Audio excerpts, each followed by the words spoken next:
It's a 2.4-hour test around the green hell itself, the Nürburgring, with all of its twists and turns, and through all of the action.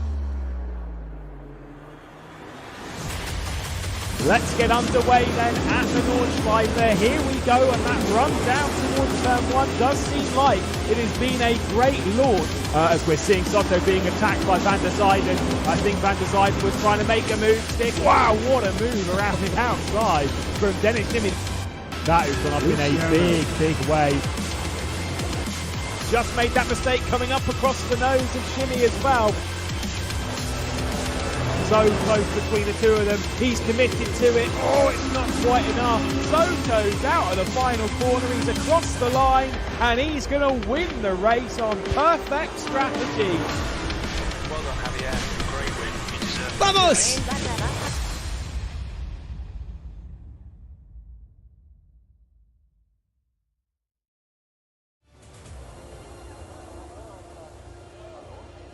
And so it is the green hell at 25.7 kilometers. This is an incredible challenge that requires high commitment for every single second, every single apex, every single moment on every single lap. And with 2.4 hours on the clock, the next 144 minutes is always a test like no other. Strategy will play its part, as well as it being a true survival of the fittest. It is a proper throwback to the history of motorsport, and we are going to enjoy every single moment of this one. Of course, it's the RaceRoom Nürburgring 2.4 hour. We were talking about this a couple of days ago on the RaceRoom Ranked Championship of 2022, that it's myself, Lewis McGlade, obviously Cameron Rogers going to be in the booth, as well as being joined by Ewan O'Leary. And Ewan, going to go to you first. This is a brilliant track, isn't it? A proper test. A proper test, yeah, brilliant circuit in terms of the actual challenge, not only for these drivers, which we all know about, of course, but for the cars as well. Thankfully, it's a little bit shorter than the race we had last weekend, in real life anyway. 2.4 hours on the clock on this occasion, but that is still going to be very, very difficult indeed for everybody. The walls are oh so close around here. There's none of this modern-day run-off car park kind of circuits. It's proper old-school grass and then barrier, and we do like to see that. The mistakes are going to be punished tonight, there's no doubt about that.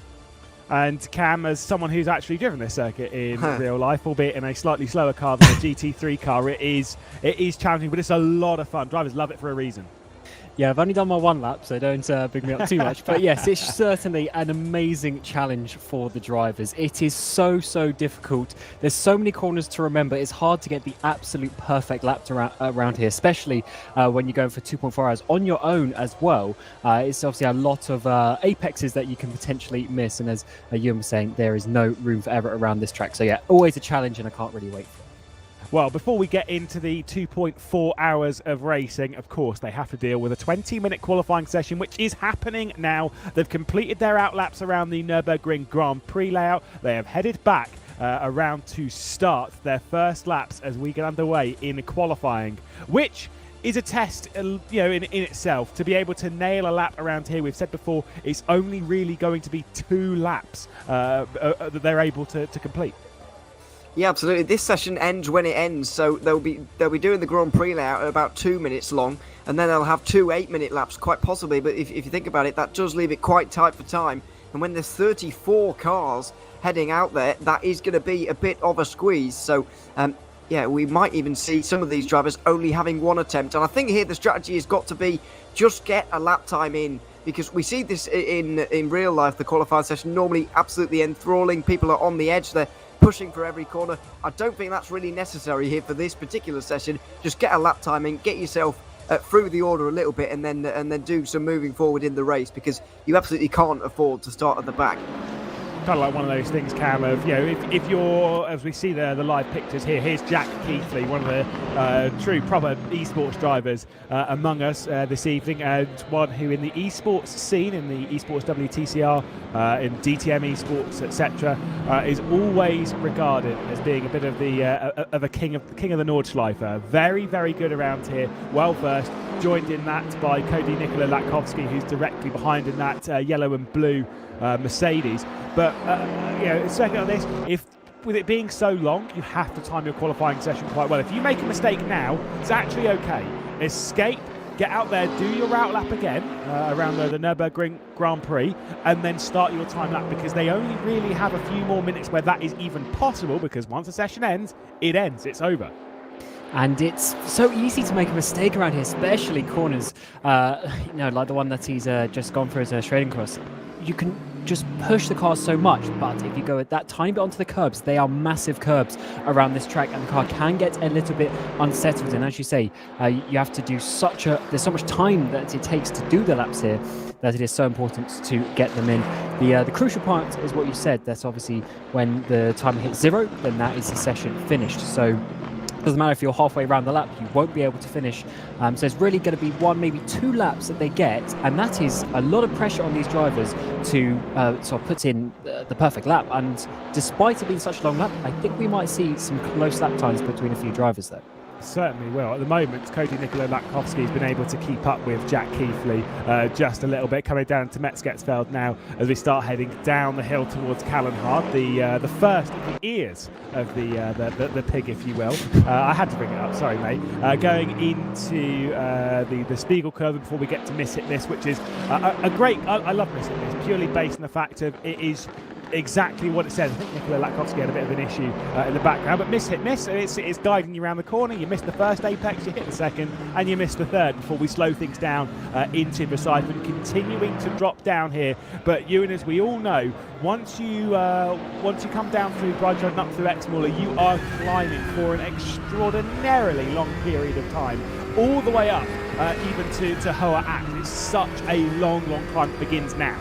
Yeah, absolutely, it really does, and I feel like in all of the excitement about the length of this circuit that we speak about, over 8 minutes around here, we do get kind of lost in the fact that this circuit is not flat by any stretch of the imagination. Obviously we know that, but there's such steep uphills and downhills throughout the day, and you can really use that to help you, and indeed obviously it will disadvantage you as well into some of the braking zones, especially when we get to the end of this very long straight. You are slightly going downhill into a very big braking zone after this very long, well, high-speed flat-out section, we'll call it. It's not straight at all, but it is mostly flat out at the entirety of this bit. This corner coming up here, by the way, very much high commitment with flat out. We have been for a good 10-15 seconds, and now you're going to just ever so slightly lift off, maybe dip down one gear, and then chip it in as much as possible, well over 200 kilometers an hour. Try not to get on the grass too much on the right-hand side there, and keep out the wall as well before heading into this braking zone, which is comes as a bit of a shock after all of that high speed. Getting a yellow flag out in the second sector. Obviously someone's had an issue. The second sector though is massive. You can see by the sector splits that Jack Keithley's been setting here, the second sector is not far off 2 minutes. The first sector is around 3. This is a great lap that we're seeing from Jack Keithley at the moment. He's exited the carousel, now heading up towards Hoa Act before things start to flatten out and then start to go back down again. But a lot of commitment here. And I've said before, Cam, about this section of the track is all about knowing which curbs you can hit and which curbs you can't, because it's not a clear science. There are some which seem like you can't hit it, and yet still the pros, the veterans in the circuit, of every single bump, they commit over them massively. Watch through here, a lot of curb on the right-hand side. Yeah, and again on the exit as well. Indeed, these curbs, some of them are so big, but some of them are flat. And as you say, you need to know, because that is where you gain those last few tenths. And this part of the track really, from the carousel all the way back to the finish line, this is really my favourite part of the track. The corners just come at you thick and fast, and they're all sort of medium speed corners, really high commitment stuff that the drivers will have to, succumb to the challenge of that if they want to get the fastest times. And it's so difficult because around this track, because it's so long, you don't actually do that many laps in practice, so you don't get as many opportunities to practice this section before we come down the dip into this amazingly fast right-hander to end that section. Yeah, now we keep it pinned going up towards the second of the Flants Gardens, of course, and then through the Stefan Beloff S. Such commitment through here. Expect to see a couple off on the left-hand side as the race goes on. We know that it's a corner that's completely blind, and you lose the front right just a little bit, and it pushes you all the way over to the left-hand side of the circuit. You can go off. Preparing now for what, in my opinion, is the hardest corner on this track. We come through the Klins Carousel and then up the hill once again towards Galgenkopf. Now, this is such a difficult corner, Ewan, because it's so important. You go onto the Döttinger Hoa, but it's so awkward as well. You want to be all the way over to the left-hand side, but you're risking so much with the grass there, running up and over, slightly off-cambered there, and then all the way out onto this enormous run onto the Döttinger Hoa. Yeah, it really is a very, very long straight indeed, and this is where we're going to be seeing a lot of the passing go on throughout the day. But yeah, you're right, Kamenkov, the most important circuit, the corner on this circuit, excuse me, I would say. But it's just very weird in the way that it's lined out. You really do have to be very careful to push through the first part, but you don't want to get your left-hand wheels caught on the grass on the outside there, because otherwise you'll get a terrible run, and then you've got to try and maximise it on the exit all over again. So it is just a very weird corner, setting up that very long Dottinger Hope. We're going to see some great action down there throughout the race, and indeed into the Tiergarten at the end of the lap. These are the final few lefts and rights before the end of this lap. Big braking zone, of course, and then getting on the power once more into the home straight. Yeah, of course, that's where we saw a couple of brothers making contact. We do have a few out in the form of Sven Mackenberg and Marvin Mackenberg, who will be out on the circuit. Keithley crosses a line, and it is an 8:06.1, 1 second clear from Cody Nikola Latkovsky. He's gone straight out because he does have time to go and do that second lap. It'll be tight, but he can indeed do so. Only half of the session is gone. Obviously, it being a 20-minute session, all of these drivers coming across the line now will not be able to do so. Marvin Mackenberg then into third, Kadu in fourth, Georgiev in fifth place. He returns to pit lane, and that is his session done. Sven Mackenberg goes into fifth. Kasperink, that we're focused on here, crosses the line. It's only good enough for 8th position, 11 seconds off. Ferret goes up into third. Shows how good that lap time is from Cody Nikola Latkovsky, Cam. Absolutely. I'm surprised by the gaps sort of coming in behind in this midfield. So, but those first two really just showing their pace. But it's good to see. You did mention that Keithley's really one of the masters of this track in the way of sort of RaceRoom esports. So to have someone so close to him is going to be really good, because hopefully that battle will continue as we get into the race. But with this track being sort of 5 times longer than we see at some other tracks, you can really see that translate into some of the gaps that we're seeing.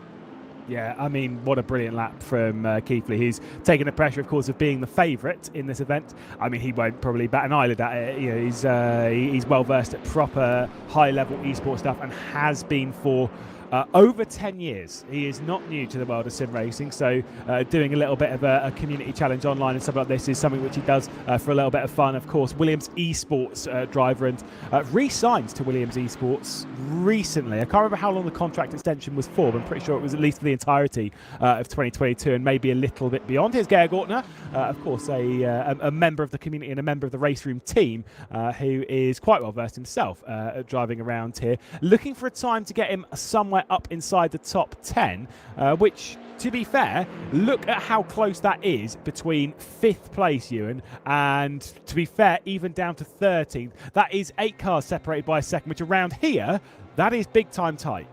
Yeah, really close, actually, in that midfield. And we do often see this, actually, or have seen this occasionally in a couple of the races recently. The leading battles have kind of been settled and sorted quite early on, but the midfield ones have been absolutely fantastic. And we are going to see something very similar here today. And, of course, they'll be holding on to hope that maybe just a few of those up front will slip up, and maybe those battles will be for some more higher positions during this race. Let's see. But, yeah, that's a really exciting prospect going forward with this one, as Georg Ortner comes over the line and slots himself right into that kind of fight, into 5th place, but he hasn't left himself enough time to go again, so that'll be it for him. Good effort, like I say, absolutely right. Crosses the line and then pulls out. A few other drivers are also out of this session, as in they've completed their laps and they've retired to the pit lane. You can tell by those which have the spanner next to them. Georg Ortner and Dreasen. There was a bit of an improvement there from Radis up into 6th place. Ferret and Georgiev also returning to the pit lane. They are done with the session. Everyone else is out on circuit right now. We don't know which ones are in position to actually set a completed lap time, Cam, and that's one of those things with a session like this. As the yellow flags come out in sector 1, I think we're going to see quite a bit of that as people are pulling over to one side to escape from the session, so they don't really impede anyone else. Yeah, it is an interesting one with the strategy. Keithley obviously deciding to escape, then go out for a second single lap stint, but I'm sure a lot of drivers maybe are going for a 2-lap stint, but therefore you obviously have to take a tiny bit more fuel. but then you do get the feel of it on that first lap. So it's a bit of it's sort of weighing up the options that you have in regards to that one. But let's see if it's going to work, because obviously Keefe would have had to do the GP track again for an outlap. So anyway, let's see how that one works out with 6 minutes to go in the session.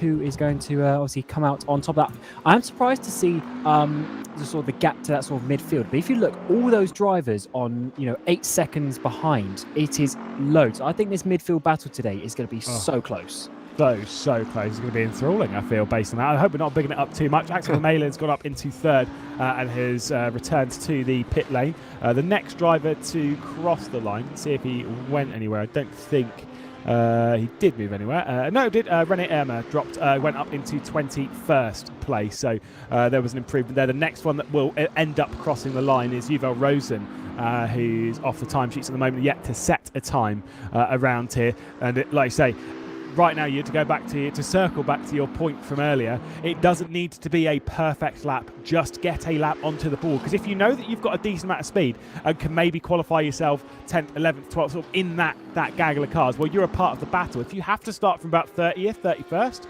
suddenly you're outside that battle and you have to work to get in, which is going to be very difficult at the start of this race. Yeah, it really is. I mean, we're already seeing that roughly 8 cars haven't set lap times in this one. How many of those are actually going to be able to over the remaining less than 5 minutes that are now in this session? I mean, yeah, it's not entirely sure. But to be fair to these drivers, they have actually got a lot more lap times on the board than I was expecting in this one. I was expecting a few people to maybe push the boat out a little bit too far, maybe bite off more than they can chew, I should say. And, and bin it arguably on the first lap that they do here. So thankfully we haven't seen too much of that. We have got a lot of nice lap times on the board, as you can see on the left hand side. But yeah, we have no doubt got a few of those with no time at the moment who will be starting at the back and will be already kicking themselves, and that's not a great way to start a race like this. No, but it is a long race, and it being 2.4 hours, and strategy will play its part as well.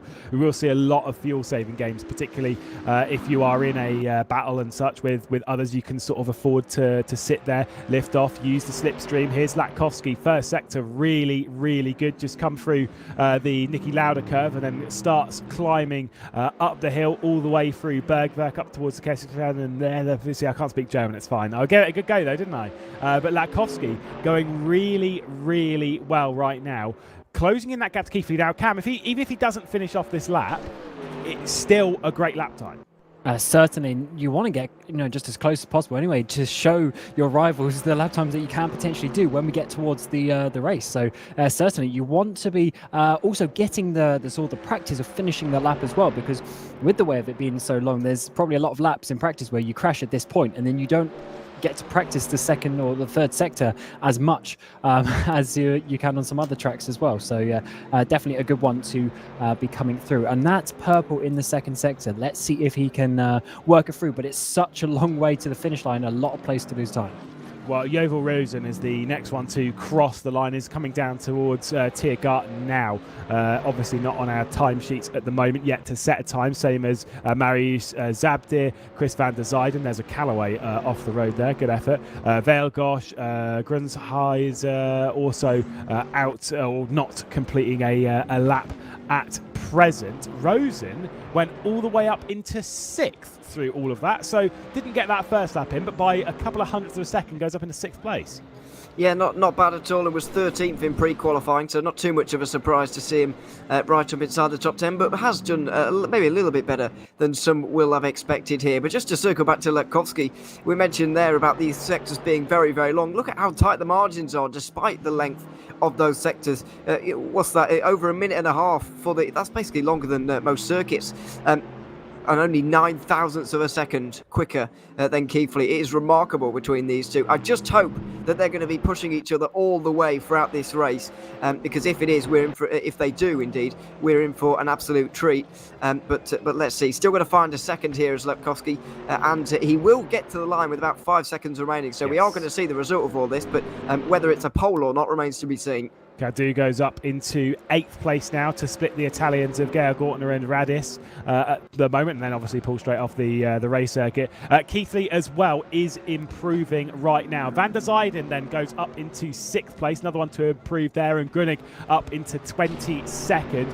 Keithley's improving to the tune of about a couple of tenths of a second, but it might not be enough. We head into this final sector now, in through the Kleins Carousel and up towards Galgen Kopf. Veilgosh also up into 8th place, so we are seeing a lot of improvements on the second lap. Oh, there's a mistake from Nikola Latkovsky. That, Cam, is why I was saying it's one of the hardest corners on the track, because it's so late, it's so tricky, and you always bite off more than you can chew.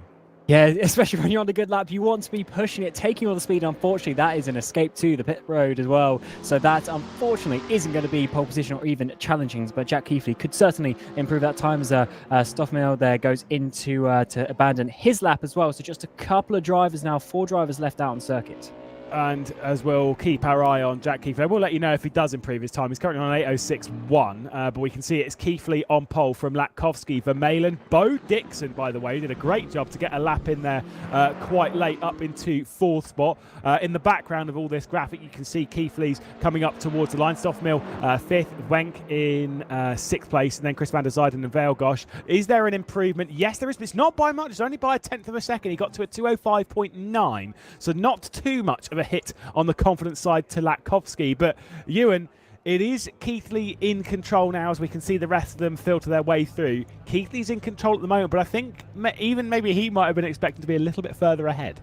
Yeah, quite possibly. Looking at the pre-qualifying times back again, at 1.9 seconds he had over the field during that. But of course, you get almost all the time in the world to try and hot lap and get you the best lap time possible over Latkovsky there. Maybe a bit of a surprise to see quite how far back everybody else is compared to the front two. I know we've spoken about this already, but there are some real big gaps once you get outside of those top 2 positions.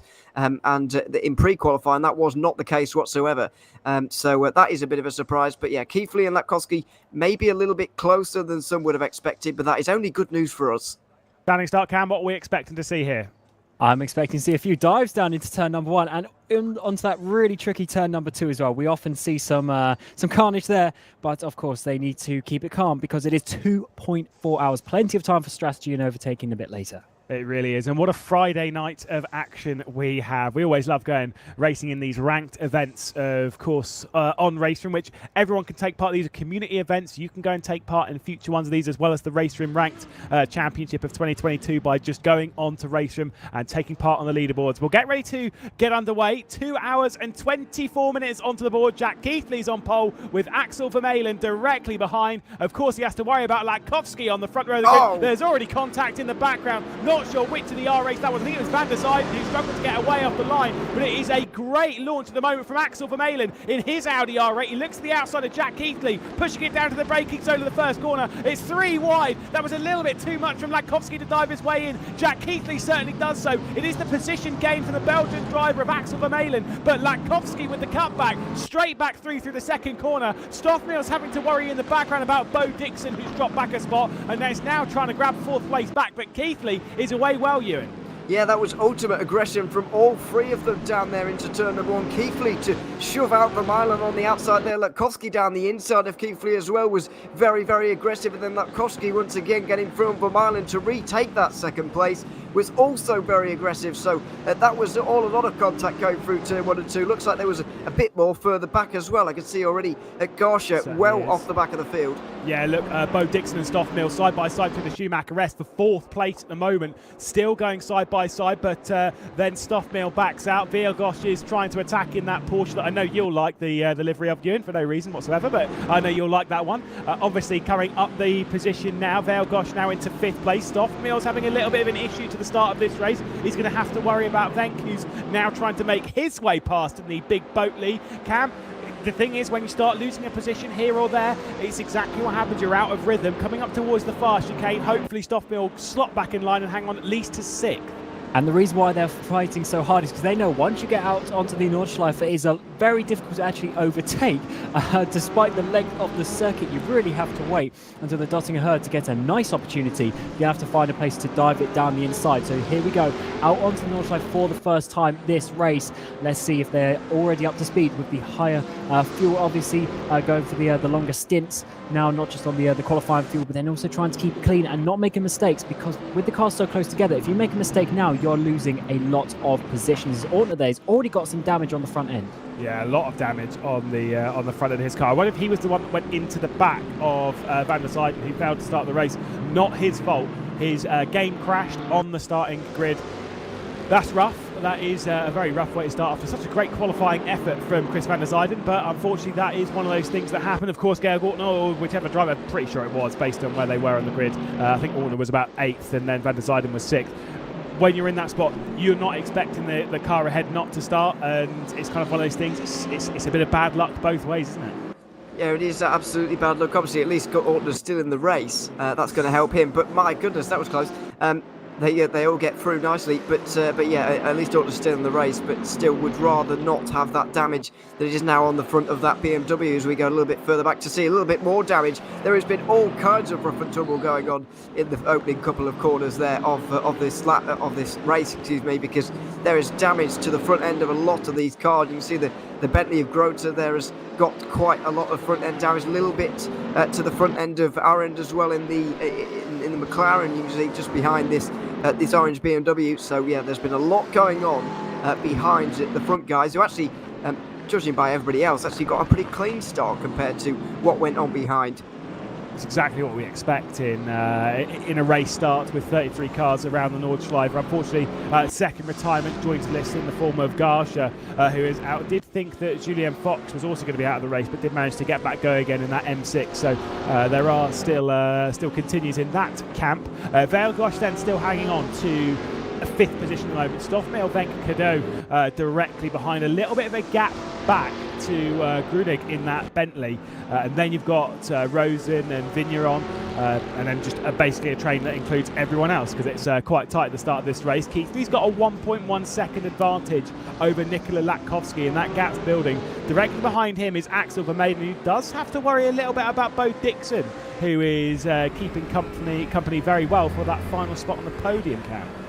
Indeed, and he's, as you say, did well in qualifying and hasn't dropped off the top 3, which is good to see. That maybe he's going to be in that fight, because obviously, you know, Keithley, Latkovsky, Vermaelen, we've seen them, more recently. It's actually a huge wiggle as Burton goes onto the grass. He's going to lose position. No, fortunately, there's no one actually too close behind him to come out from that one. But that was a big moment there, and he's lucky not to be in the wall. Yeah, I think, obviously at the start of the race, tyres a little bit cold. Also, maybe biting off a little bit more than you can chew. Nerves running. We've discussed before about how sometimes it can be very, very difficult to get into the rhythm at the start of a race. Your heart's pounding. Your left foot isn't really touching the brake pedal as confidently as you'd expect, because you might well drop the rear end. And right now, Bent just losing it on the throttle, heading up the hill as it's slightly off-cambered there. Ex-Muller. This is up towards the Moot curve through Bravery corner for Veilgosh. Stoffmeal and Venk very, very close. Venk having a bit of a look, but not able to pass in that big Bentley, and he'll back out of that attempt, coming through the steel Strecker down towards the Spiegel curve, and Veilgosh is hanging on, but it doesn't look super comfortable yet. No, we've already seen it. We haven't been watching him long, but he's already dipped his wheels onto the grass a couple of times in these corners. So definitely hanging on as they go through the carousel now to get towards the what you'd consider the end of the lap, really.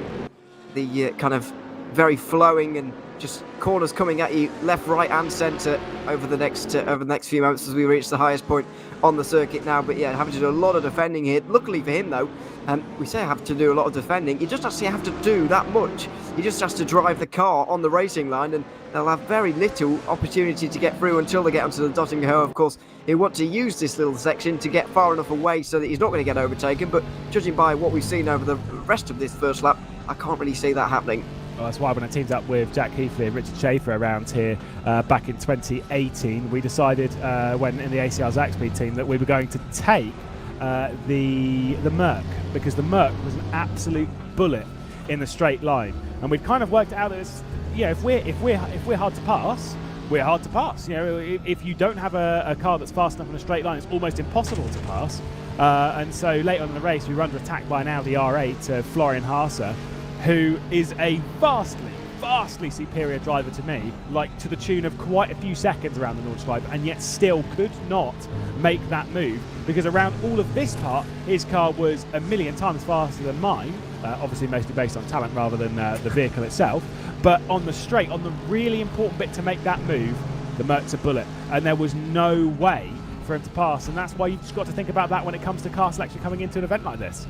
That's what makes this track so sort of weird at the same time, because you have all these really tight corners where you think, oh, I want a car that's going to be nice and stable, but then you have this unbelievably long straight of the Döttinger Höhe, and if you, as you say, if you don't have a car that can keep up, then there's no way you're going to be ever making an overtake around this track. But let's see, as we get out onto it for the first time, which one of these cars is going to be faster. We've got Wenger here in the Bentley trying to get past a McLaren, trying to get past a Porsche. So let's see, as the slipstream works its way up through the pretty much 3 kilometers before we get to the kink of the Bilstein Bridge as well, are any of these drivers going to be able to make a bit of a move? It looks like we might see a bit of a freight train here, as Velgosh is going to go to the back of this pack as by the time we get to the kink. Wouldn't worry about it too much though. Drop back in line, take the slipstream, take the fuel save. There wasn't the opportunity for Wenck to also pass Stoffmill. That McLaren 720 looked pretty fast in a straight line, at least to my eye. Yellow flag out in sector 3. Oh, it's that Keithley. It's Keithley from the lead Keithley of the race, off the road at Tirgon. He was under absolutely no pressure at all, but he's completely off and possibly out of the race. Oh my goodness, what has happened to Jack Keithley? Oh, that is such a shame. There he is. Now, we can't get a replay of this, at least as far as my knowledge is. Stuck weirdly in second gear. Whether that is a technical issue or not, I do not know. But Jack Keithley, the favourite for the event, is now out of the race, and that passes to Cody Nikola Latkovsky. So the first major bit of drama in this event, unless, of course, he's dropping to the back of the grid before he'll start a last to first challenge midway through the race, which I wouldn't recommend. Grotta into the pit lane, as well as Valerio Jason also into the pit lane, and Cravey. That's a bit of a shame for Villa Cravey, the Finnish driver. But I don't see Jack Keithley moving at the moment, so I think this might well be a technical fault. He would have escaped by now if it was a crash cam, surely. Yeah, you would expect so, but that is a very fast place if he's gone off there. Maybe lost the brakes, maybe hit the curb, as we've seen a few times, in the sim and in real life there. It's such a difficult point through the Tiergarten, because you're sort of weaving between curbs. You're sort of slaloming a little bit as you get towards that braking zone, and if you make any sort of mistake, you're going off. And here on screen now is Latkovsky, who is now your race leader by 3 seconds as well to Vermeulen on that first lap. So let's see if he can hold on to this one as it stands. Maybe there's a bit more pressure on his shoulders now, because he knows the one he was really aiming to follow is now out of the way. And for the next 2 and a bit hours, he needs to try and keep it clean. So I've just checked, because Jack Keithley is streaming currently, and it seems like it is a wheel fault, not a driver issue. Stoffmill also having issues, dropping down the order now. So that McLaren that's now in 14th, 15th. Dropping down. That's a bit of a shame, but one driver falls by the wayside, another one joins. This is why we say it's survival of the fittest, not just from a driving point of view, but also from an equipment point of view. Yeah, absolutely. I'm glad me and you had the same idea there, to just check his stream and I'd see that it is undoubtedly a wheel failure there for Jack Keithley that's put him out of the race. He's given a great opportunity now to Latkovsky to possibly go on and win this race. He's already got 3 seconds of a margin after just over a lap right now, so he will be certainly enjoying this lead at the moment. No matter how he's got it, he's going to be very, very pleased to be in this lead right now. Interesting to see those pit stops so early on. You'd suspect that was to do with damage, and we definitely saw that the Bentley of Grotta there definitely did have damage out when we saw him earlier on, so that would be the reason. But I'm only predicting 18 laps in this race. If we are suspecting that these GT3s are going to do about 8 laps on a stint, quite possibly around here, that's what they can normally manage, then there's kind of an odd 2 laps somewhere that people might decide, if you're maybe stuck behind somebody in the train right now, you might even come in at the end of this lap and do 2 8-lap stints to the end, because I think even at this stage, it's not too early to come in if indeed this race does run 18 laps, which I'd be very surprised if it doesn't. Well, I'm just hearing in from Keithley saying that the wheel was locked 60 degrees to the right, which I can tell you, going into Tiergarten and such, not a good move. So a bit of a shame, but you know, those are how some things go. So another one to add to the retirement list. Stoffmehl, who dropped backwards, has been able to keep going and has only dropped back now to 15th spot as we look at Georgiev, Irma, and then Stoffmehl in that McLaren that was looking so fast in a straight line. And Cam, that looks like a bit of a bent front end to one of our brand new McLaren 720Ss on RaceRoom. It's not too bad, but it looks suboptimal, some might say. Yeah, it certainly does. I wonder how much that actually is going to translate to lap times. It goes a little bit wide into that corner out of Meskasvel, but that is a little bit of a difficult corner, so we'll give him that one. But yeah, let's just see how much this actually affects him in terms of the pace, because that's going to be a difficult one to hold on. Latkovsky. What's happened to Latkovsky? Why is he in third? Oh no. He's properly off. Properly off I think the he's had a road. disconnection. Oh, I'm trying to look myself. He is. Oh, I think he. Well, I don't know. We'll let you know. We'll keep you posted. I think he's disconnected because the gaps. The reason why we can kind of tell that the gaps are exactly the same to the car ahead. I think our top two. Keithley's had a wheel issue. Latkovsky has had a potential disconnection. This is a mad way to start the 2.4 hours of the Nürburgring here. yeah, we're 13 minutes in, let's not forget. We've had 3 different leaders already, and none of them were due to on-track overtakes, so that is just downright bizarre. You wouldn't expect to see that over the entirety of this race, never mind the first 10 minutes or so, but anyway, so it seems to be the way it's gone, unfortunately for Latkovsky, out the race. I do think you're right, there has been a disconnection here. Normally, you would see a car on the side of the road, or at least something, like we saw with Keithley a few moments ago, but we didn't see any sign of that car on the side of the road. He is now out of the race, and we've got a disconnection, I'm afraid, a side-by-side a little bit further up for 11th position. This is always a little bit squeaky, but Lapanik does indeed get through on Georg Ortner. Yeah, it's coming up towards Bravery Corner at the mud curve, a little bit wide from Andreasen, Henrik Andreasen, who's also very close to the rear end of this battle. They've got a fair gap, about 2-3 seconds back down towards Stoffmehl, who's now in 14th, of course, being promoted an extra position courtesy of Cody Nikola Latkovsky's disconnection here. I kind of wonder, Cammy, I mean, drivers, we're all a bit of a superstitious bunch. Vermeulen might feel a little bit uncomfortable as if he's the next target of the sim racing gods right now. It would be interesting if one by one over the course of the race things like that happen, but I don't know, that a bit of bad luck from the top two there. Interesting to see if that is going to continue. Vermeulen obviously doing pretty well in the ranked championships as well, so he knows how to lead a race. But for the likes of the guys behind of Dixon Bank and Velgosh there as well, it's really opened the door to them to get a nice podium here today in a high-level race. So I'm sure they are going to be wanting to fight for that. So the pressure is certainly on as Dixon goes a little bit wide there, but he's still in the reach for this lead as well. So Vermeulen needs to look in those mirrors. Bo Dixon was back in the first season of the Cupra Sim Racing Series, which would have been now back in 2019.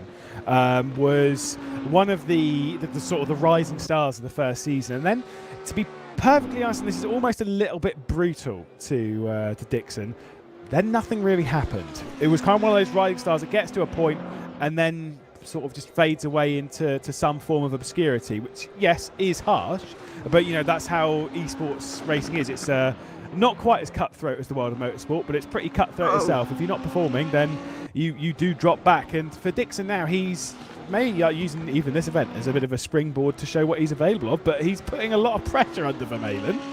He certainly is. I mean, he was closer earlier on in the race. I just wondered whether he was maybe making a few mistakes and letting that get to him a little bit. We saw him run wide, especially through that right-hander, slightly into the gravel. But Vermeulen has done just enough. He had a couple of slides through those final couple of corners, but he's lost a few tenths because of it as well. But he's just about held on to a good enough gap that will not let any slipstream get to the BMW, or very little anyway. And he's weaving around just to make sure of it as well as they come towards the end of the second lap of this race. Yeah, he'll be very, very pleased with how these opening moments have gone. 1.3 seconds of a lead, and the best part of it at all, I think, is the fact that he's putting time into those behind. Venke's already 7 seconds down. Vilgodson, the rest of them, over 10 seconds away. These two are putting a bit of time into the field, and so they're going to be able to fight it out between themselves rather than worrying about a real big pack which is beginning to develop in that midfield. Yeah, there's a move from Vigneron's got past Grunig. Yuval Rosen also in that battle. There is the weaving again from Vermeulen. Oliver Bent, who's in the sort of the group a little bit behind this, just coming through the back end of shot there, right on the rear end of Mariusz Zabdir, was not trying to go for a move on the Dutting-Ahoa, and I think that's a bit of fuel saving. There is no mandatory pit stop in this race, as there is the move looking to the inside. Rosen continues to dive it down the inside on the brakes, absolutely sends it in and does complete the move. Brilliant one. And I think on the X, actually, sorry, I've just seen if he's actually trying to get past. I think it's going to continue as we get towards 5 and 6, but he doesn't quite able to come back for Grunig there. So unfortunately, he has lost that place. But certainly a great move there in towards the tricky turn 1 and 2. But the point is, because that apex is at such an awkward location, you can actually fight back, as we saw there, coming down into the to next chicane. Unfortunately, they couldn't do that. But there, you see that also a different line here through the Dunlop curve coming out up onto the Schumacher S. So I don't think that battle is going to be completely over. I think the Bentley will be able to come back. There's a lot of curve going through the Schumacher S. You can kind of get away with that just a little bit, but has lost out a little bit of time. And once again, Oliver Bent, and I'm only noting it now because I'm pretty sure he's going to try and go a lap longer than others. Will Oliver Bent right on the rear end of Zabdir in that in the Callaway, a move as well. Georg Ortner, I think Henrik Andreassen's had a bit of an issue in the midpoint of the lap because he's now dropped back even behind Radis. That probably would have been around about the Schumacher S, which is such an easy place to go off, isn't it?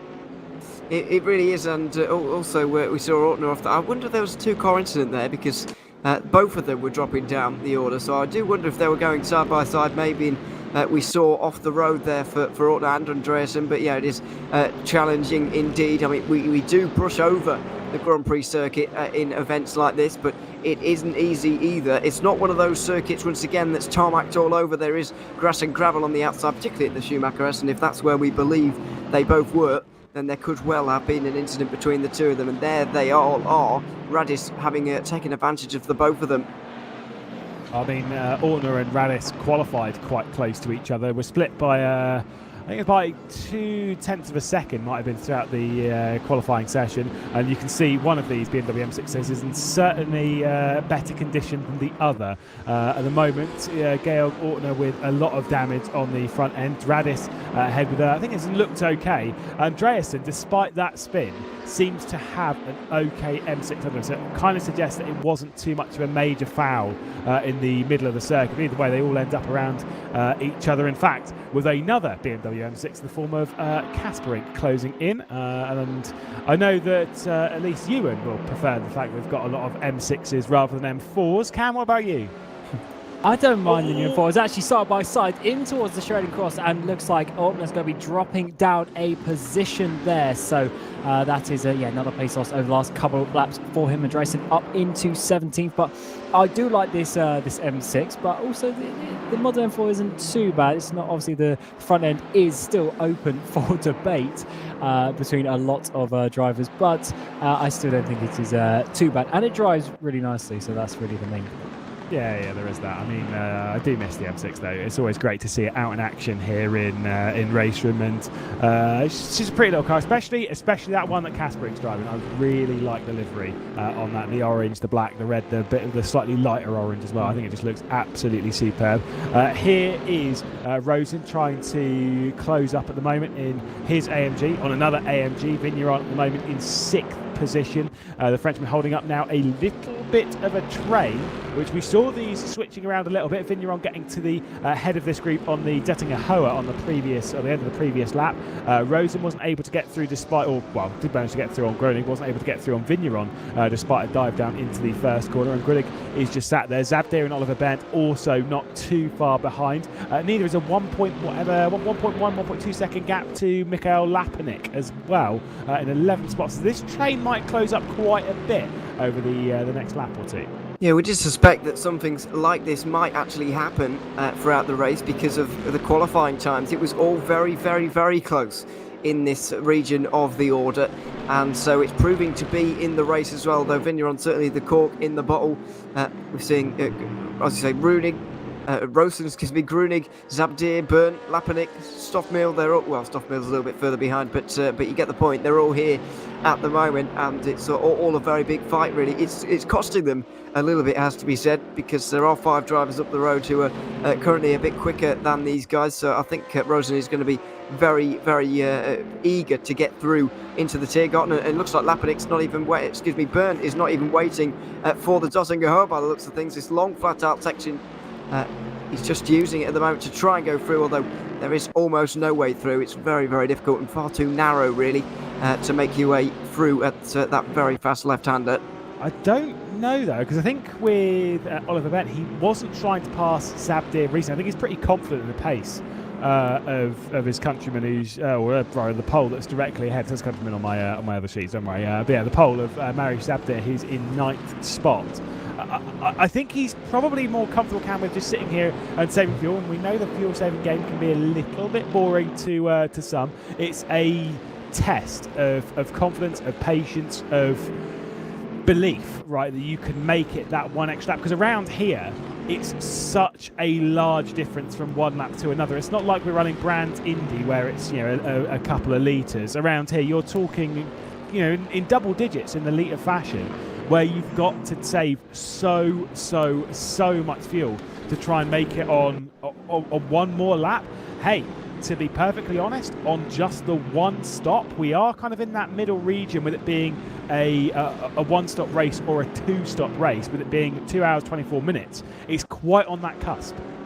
Absolutely. It's very difficult for some of these drivers, obviously, to save that amount of fuel that you need for the extra lap around here. So one of the best things you can do in that regard is still maybe save a bit of fuel, because then you still have less to fill up when you get to that point as well. So that can always be a bit of a gain. So the strategy has, you know, it does need to be thought about. But also around here is you've got to keep it clean. So you don't want to be right up you know, the gearbox of someone, really pushing them along unnecessarily, because you want to keep it clean yourself, and you don't want to be in a situation where you get caught out if they make a mistake ahead of you, as you always know you can probably pass them a bit later in the race. And there's Bent getting very close again to the rear end of that Callaway. Still wasn't able to get through. I think if we keep our eye on this going on to the Duttinger, I'm very curious as to what Oliver Bent does this time by. I'm pretty sure he's confident he's got the speed to catch Grunig, and to be perfectly honest, he might want to do so, even if it, you know, it is at a cost of a little bit of extra fuel. If he's got the confidence that he can close in on that group ahead, it might well help. What does Oliver Bent do? So he sticks in the slipstream at the moment, and there's a bit of bump drafting on the previous lap. He's looking to go for a move this time by. So Oliver Bent is not satisfied with sitting behind Mariusz Zabdir, gets alongside. There's a little bit of contact between the two, and I think that Callaway is also faster in a straight line, Ewan, because even still, as soon as Bent had pulled out, that Callaway was strong enough to hold on.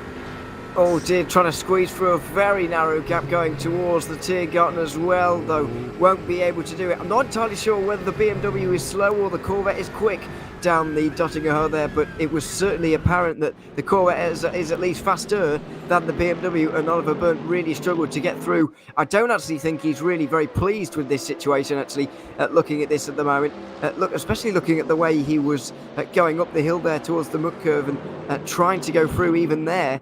I really don't think he's very pleased with being stuck behind Zabdir right now. I think he believes that he might be able to catch Grunig if indeed he was able to get through, and that's why he's so eager to try and make this pass. I really don't think the fuel game is going to be too much of a real talking point here today. I know that the laps that they actually pit on will be pretty significant, and we'll have to note that down as it goes on while Georg Ortner comes into the pit lane. But other than that, there's no way he can save a lap of fuel around here. Surely not. So he can't be saving fuel in to that extent. I mean, it would only save him tenths of a second, maybe a second, if he was to save a little bit of fuel, maybe in the over the stint. So I don't know. I can't see it being a huge factor in today's race. I just think he's struggling to get through at the minute. But I do believe that was pretty much what Javier Soto did in the, because obviously we've run this event before. We ran it back in 2021.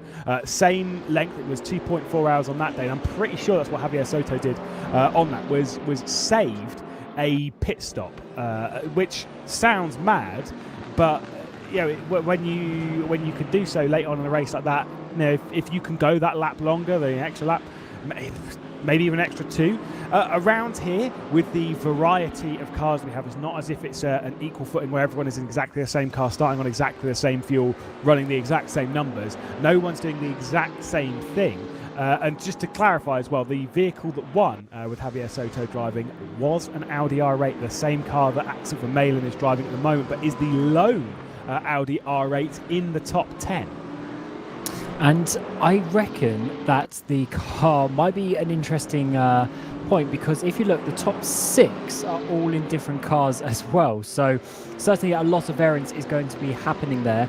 And for some of these drivers, drivers are going really wide there through Hasselback. But yes, some of these drivers are going to be thinking about it maybe from sometimes if it's a lot more sort of obvious what the strategy is, you may see a lot of drivers try and do the same. They might just run the full tank dry, then the full tank dry, and then obviously pit for the extra 1, 2, 3 laps that they'll have at the end from that as well. Because some drivers don't like having to think about that, but that's where the odd driver here and there who actually has the ability to make those calculations on the fly, they're the ones who are going to stand out, especially if you're in a bit of a battle like this. You can really gain just a couple of seconds here and there, and there'll be a few positions. And as we've seen, overtaking even on the Dustin O'Hare isn't the easiest. Why I kind of wonder what's going to happen in all of this with Georg Ortner, who's obviously made a pit stop already, but was in this kind of battle, a bit of a moment there from Emma Georgiev trying to defend in his Callaway. Obviously, we're focused here on Radis. Then you've got Andreasen directly behind, the 650S of Marvin Mackenberg also closing in. So we're having a nice little 4, nearly 5-way scrap at the moment for 14th position, and that is exactly what Georg Ortner would have wanted to get out of. Yes, he had a damaged car, but he wanted to jump this somehow. Obviously, all different lines. They come up through compression up towards Ardenauer Forst, which is where we're running through now. You don't want to exactly follow one for one the car ahead of you, and you want to find your own little bit of space, not for the cleanness of air to get out of that horrible dirty air. There's not too much of a factor in a GT3, but more so that you have line of sight of what is actually coming up. As much as you know it's there, it's tricky to spot your braking points if you can't see them. It is tricky. You don't want to play follow the leader all day long, so you do see that occasionally. But at the moment, it really is a game of just follow the leader. I know we talk about the winner from last year driving an Audi. Vermeulen at the moment leading this race, also in an Audi, but at the moment the Audi is certainly the cork in the bottle. Georgiev was applying a lot of pressure, although over the last couple of corners, just making a few mistakes, a couple of missed apexes later, and you've got a couple of BMWs right behind you now. Radis and Andreasen looking to make their way through. By the way, earlier on, it was Andreasen making contact with Ortner that caused them to drop down. It was the corner after the Schumacher S. He decided to poke the nose down the inside at that left-hander. In the end, it caused them both to go around, and they both dropped down the order. Andreasen will be kicking himself for that now, because it's dropped him right into this fight over 13th position, and this is exactly the kind of strategical opening that somebody will have been waiting for. We're 4 laps into this race now. If you want to get out of this, and particularly in a BMW where you're finding it difficult to get through, maybe this is the chance to dive in early and take that early stop. Are you stream sniping? No? Why? I just wonder where you're getting your info from, mate. Oh yeah, I was watching the Georg Ortner stream. Yeah, I went back. Yeah, so his stream sniping. Yeah, sorry, I didn't quite understand what you did. Good effort. Right, well, we're looking backwards from Georgiev. He's got Irma directly ahead, and like you say, it's a bit of a tight little scrap, this one. Going up towards the Mook curve, though it's a little too close. Look at that from Andreasen, though he's going to be out into the barrier. Somehow, he kept it out of the barrier. I don't believe what I've just seen, Cam. We've seen a few drivers just push the limits, but that was certainly one of the biggest ones. Through the Mook curve, it is not the nicest place. It is so fast in these cars, and to save that, I mean, that would have been a huge crash had they gone into the wall there. So that is not a nice thing to think about. But they survived and they continue, and that is just what we love about the Nordschleife, that you can be that close to danger. As Ewan said it in the pre-show, there's no sort of car park runoffs here. If you crash, you are going into the wall. There is no doubts about it. As you see, each side of the track, there's just a metre or two of grass, and then you're in the Armco.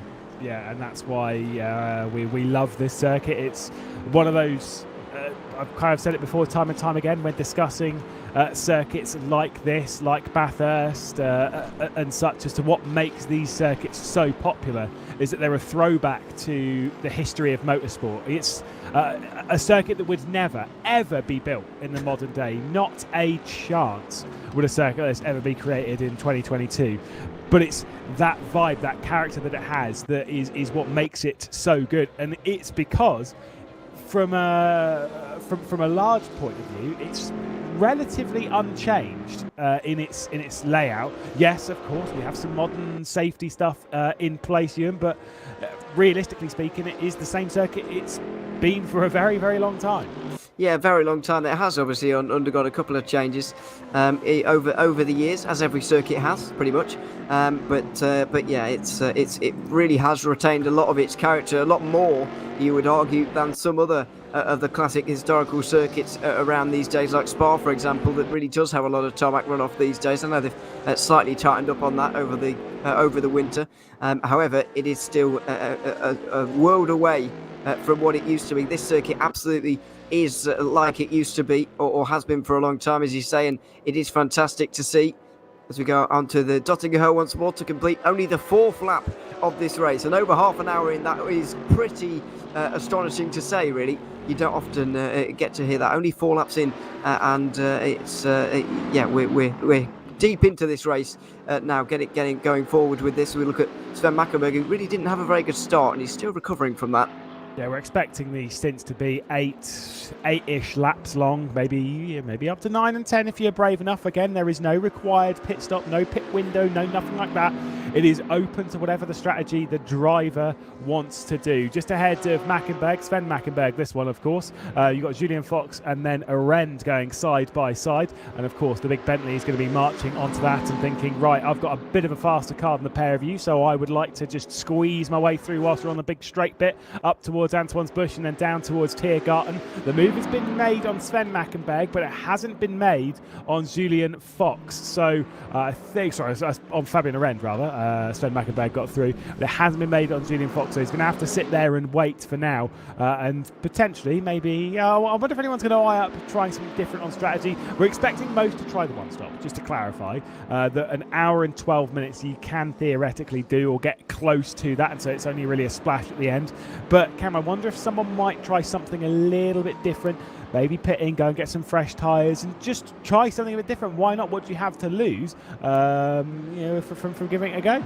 Especially if you're in that midfield, it is so easily an opportunity for you to just take that, because if you're going to finish 15th place, you might as well try it and then maybe finish 19th place. It's not the biggest factor in the world for them. I would say if you're going to do a 2-stop, then you are going to want to obviously just take the least amount of fuel possible. So doing just the 1, 2, 3 laps of that extra stint is probably the best way to do it, rather than splitting it up into maybe 3, 6 lap stints. I don't think you'd gain enough each time to be able to really make that one work. But again, we'll have to see when we get to that sort of stage if any of the drivers have maybe underfueled the car at the beginning to be a bit lighter. I believe it was a 19-lap race back in 2021, if memory serves. Might have been 18 laps. I think it was actually 18 laps now, I'm really thinking about it. But yeah, so you're saying you could split it into thirds, you could do something a little bit different strategy, but that's why we love it being so open like this year, that it's not a simple, straightforward, you've got a 65-minute stint window, come along at that point in the middle 10 minutes of the race or whatever, and then you're good to go to the checker flag. We like it being a bit more open. Yellow flag is back out in the 3rd sector. I think we've got another retirement, Valerio Jason, also added to the retirements list, alongside Cody Nikola Latkovsky, alongside Jack Keithley, Garsha and Van der Zijden as well. Yeah, we have had a few retirements at this stage. We got 25 cars to the line last year, so we'll see how many we can get to this year. But we're already down to 28 with still nearly an hour 50 remaining. So let's see on that one. But yeah, we'll see really how far people can go. We're really going to get answers at the end of lap 8. If you see people diving in because they haven't quite made enough fuel to get themselves one more lap through, then we do know kind of the lay of the land of this race. If you can indeed make it to those 9 laps and do it twice, then you will only have to make 1 stop during this race. If it's 8 laps, of course, you'll have to by some miracle do a 10. or indeed do a two-stop in this race. So let's see how that all pans out. It's the battle for fourth. Looks like it's raging at the minute. Yes, it's incredibly close. Rosen at the moment in fourth place with Vale Gosh. They're running side by side down the hill and then back up towards Ardenau Force. They were having a bit of side by side through Svedenkreuz, Arenberg, and then back up the hill. Side by side through this entire section, which, by the way, whilst it is wide enough for two cars, you've got to be brave because there's curbs on either side and it's very, very easy to overdo it. Speaking of which, oh my goodness, the commitment from Andreasen. We've seen him go off at Muckkurve and we've seen him commit massively through Foxhole and up towards Ardenau Force Camp. This is a man on a mission. He certainly is. That was amazing. But that just shows you the sort of how much slower you have to go when you're following the cars behind. The Corvette of Georgiev in front of him really had to slow down through that kink as you come up out of the foxhole. But you could see when you're on your own, Andreasen would have taken so much more speed, but it really judged that to perfection, actually, just closing up the gap by not making any sort of contact with that. And as we come through these next corners, you can see just how close they are staying. But it's this point of the track where you need to obviously just find the place maybe to dive it down the inside, but you've got to keep patient. You can't get too frustrated with the situation in front of you, even when you're a little bit faster. But you see him there once again, just taking a bit of a different line, trying to find a way past and taking a few risks. Callaway of Georgiev was going a little bit wide there, is slowing down into the clutches of Andreasen. He's giving it a cheeky look coming down to the right side, but it's not really a great place to have a look. Going through Exmuller, again, another little look, but you just can't commit through Exmuller. It's kind of that awkward sort of speed. It's not a low speed and it's not a medium speed. It's somewhere awkwardly in the middle, and it's such an important corner because it carries you all the way up here into Bergwerk, where you want to go for that late apex. I wonder if Andreasen's going to be close to getting it side by side going up towards Muckkurve here, Ewan, because he did give it a go. He was certainly giving it a look on the previous lap. Yeah, he was, but we've seen how slow in comparison to the Corvette this BMW is, really, although it did pass the McLaren with ease, so who really knows? It obviously will come down to setup a little bit as well as we run up the hill now. Long flat-out section, and he is going to have a look by the looks of things. This will give him the inside line for the all-important left-hander, but Georgiev just chops off the nose there. You can see how close they are. There was fine margins there, but the Bulgarian just was sure of himself enough to pull that car up in front of him and block him. Can he do the same though into the next right-hander? Doesn't look like it. Dive down the inside from Andreasen, and he is finally through into 14th place. That was a lovely little display between Andreasen and Georgiev. Tough racing indeed, but finally the M6 he's gone way too deep though, going into the carousel. He's even gone so far up the corner that he's bounced off the barrier and he's just overdriven the carousel. That is a critical mistake after putting on such a good move to get past Georgiev, to lose it straight away. How many times have we seen that, Cam?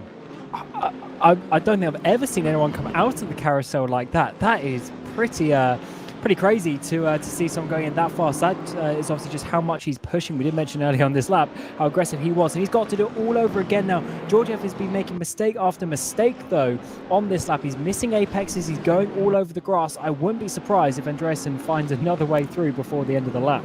Well, I mean, I was more speaking of the, you've got past and then going straight on after making a mistake. That's just how it goes sometimes, and this battle is back to raging on. Yellow flag's back out in the third sector. Not sure as to who that applies to at the moment, but Andreasen is trying to pile on the pressure once again, looking backwards from Georgiev in his Callaway. Then you've got the two M6s of Andreasen and Radis. You've got the McLaren 650 of Marvin Mackenberg, and then not too far off the rear of this is another M6 in Kasperink in that orange M6. Way too much curb from Georgiev going down into the first of Flants Gardens. Managed to pick up the apex quite nicely though, and still is able to hang on.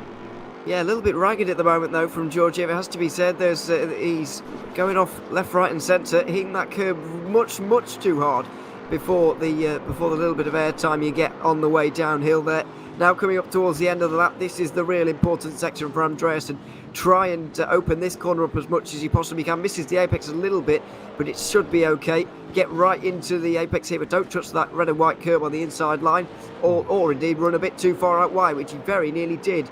And then, of course, into Gauvenkopf, which we'd already talked about. Slightly misses the first apex there, which is not going to help him at all. He's not got the dream run down the Duttinghoe at all. Georgiev gave it everything there, running out onto the main straight. The BMW is slightly gaining, will get the help of the slipstream, and might even get the help of Radis as well, who might even push him into this 14th place again. Yeah, the issue is, though, is that as soon as Andreassen's going to pull out into the wall of air, that's where things might slow down a little bit. Georgiev is dropping back. No, he's going to lose one position. There's also a little bit of assistance coming from Radis, pushing the rear end of Andreassen. The pair of them do clear Georgiev, heading down towards Antoine's bush. Oh, my goodness, that can't have been. Has Andreassen just had a disconnection right in front of our eyes after making that move? Oh, my goodness. I'm baffled. I'm speechless, Cam. I don't have words to describe how unfortunate that is. This race has been crazy. We've seen some amazing action, but some also just such unlucky, unfortunate events. They happen so infrequently, but we've seen multiple of them already in the opening portion of this race, which is, yeah, just a bit of a shame because that battle was, just starting to really heat up between those drivers. So Georgiev now only really lost one position, but instead it was to Radis, who's moved up to that 14th place overall. And I think he'll be pretty happy with that one to effectively get those two guys. And that just shows you how much you actually have to think about the aerodynamics, such as the length of that straight on the Duttinger Her. Yeah, indeed. Well, Radis then up in some clean air, now gets to see what he can do. And the real thing is, though, is that it's kind of like, well, you've been sat behind people for quite a while, and now suddenly you've got a load of clean air. And it's probably the first time, maybe all race, which, considering we've already done 40-odd minutes of this race now, it might be the first time in the entirety of this race that clean air has been seen on the front end of that M6. Here's the battle back for 5th position. Vale Gosh, after being passed by Yuval Rosen, has dropped back, and now he's got to worry about Cadeau, who's going to go around the outside. That was never going to work, but he's in way too deep, Vale Gosh, and that now has worked. And so that Porsche's dropped back into 6th place. Super move from Cadeau, just put him offline. Absolutely, yeah, it was perfect driving from him, really. Obviously knew that he was never going to make it around the outside of that first part of the chicane there, but he was able to put off the Porsche of Real Guts there slightly and then take advantage of that, because obviously watching his mirrors too much, just missing his braking point slightly, having to actually make the corner as well. Couldn't just jump across in the end, because you're going to lose the position anyway, or maybe worse. So yeah, just had to make the corner there. The Corvette slides through nicely and into 5th place for Cadeau there. And Wilguts is going to be looking behind again, because another Frenchman, Guillaume Vigneron, is going to be not too far behind. Only 1 second in the distance. You can see that Mercedes homing in on the Porsche. And I think Wilguts is going to have another battle on his hands pretty soon. I'm pretty sure, by the way, he was having a battle with Rosen not so long ago, and he's now 5 seconds up the road. So something is, the wheels are coming off for this Porsche. I think it might be in the wheel department, though. I think it might be tyres, overcooking tyres, which is possible to do around here. Cam, also don't speak of it being like a particularly high tyre wear circuit. It does have its issues when it comes to tyre wear. Here's a side-by-side bit up towards Vadenkreuz around the outside. Zabdir was assisted there by Lapinic, just lifting off and just slowing down a little bit. But lovely little move from Zabdir is now closing in on Grunig. Yeah, nicely inside the top 10 now, and there's still opportunities for the cars ahead, because there's really sort of 6-7 seconds, I should say, for him to get up to about 4th or 5th position. So certainly opportunities are still available for these guys, which is good to see. The top 2, top 3 have started to get away a little bit, but this bottom half of the top 10 has stayed really close together. Really, the next sort of 10, maybe sort of 8 drivers, only about a second or so between them on average, which is what we like to see, keeping it nice and close between these guys. Indeed, it is. And like you say, Stoffmill, who's not had the greatest start to the race, of course, worked his way up onto the podium, if memory serves, and then has dropped right backwards. On another one on a sort of like the comeback charge, now looking back down the inside, coming down towards Callanhard, but there's no way for him to pass the AMG. We know, though, based on previous experience in this race, this car, which I'm pretty sure is the low McLaren 720S, is a pretty fast car in a straight line, Ewan. It certainly is. Just look at the shape of it. It's all you really need to know. It's one of the smoothest and sleekest cars that you can get in the GT3 category. It's so aerodynamic, and so it can just get through the air very, very well indeed down that long straight, and it does perform very well there. So, although saying that, the Corvette just up in front does as well. So, in terms of the raw power that it has, so it will be an interesting fight to see. But Zabdir at the moment is all over the place. Lapinic is going to be certainly trying to take this opportunity for ninth position soon. We got that long run up the hill, of course, coming up right now. We are already climbing into the all-important right-hander. He's just going to pull wide there, and Lapanik is going to go straight down the inside, almost as if the Corvette wasn't there. That was bizarre from Zabdir. It was almost as if he was trying to allow Lapanik to come back through for some bizarre reason. But either way, Lapanik, the Russian, now back up into ninth position. Stoffmeal behind the Callaway that sat in the middle. That's Zabdir, then Stoffmeal. Here comes that McLaren 720. Looks one way, looks back the other. There's a bit of side-by-side as well. The Callaway's getting alongside the Merc. The McLaren's getting alongside the Callaway as they all go back in a single file coming up towards Bravery Corner, all trying to pick their line through. Obviously, there's damage on the front end of Lapanik's car, so they can't waste too much time behind. He's gone a little bit wide and onto the grass. Zabdir once again around the outside. Here comes Stoffmeal as well. The Flying Dutchman up into 10th position. Dutch managed to clear that AMG. A little bit of a heart-in-mouth moment from this group, I feel, Cam. Absolutely. I mean, they completely swapped positions multiple times over the last few corners, but this is how it's obviously worked out. Stoffmeal, as you say, getting back up into the top 10 and really going for him. Interesting games going on there. I wonder if Zabdir has actually wanted to get the slipstream back. We have seen a number of drivers now overtake into the Mutkirva and then the Kink after that as well. So I think maybe that's something that he was potentially trying to do. And in the end, it actually worked out because Lapanik, I think, just had to back off a little bit. But unfortunately, one comes past, then two end up coming past around here. Yeah, and you can see, I do feel that Lapanik is potentially overdriving quite a damaged AMG. You can see all over the curbs. There's another bit of a wide moment from Zabdir. You're absolutely right, Ewan. He is, despite getting clear, despite getting into that clean air, Zabdir is struggling in the clean air, certainly a lot more so than when he's directly behind someone, when he has a benchmark through the corners.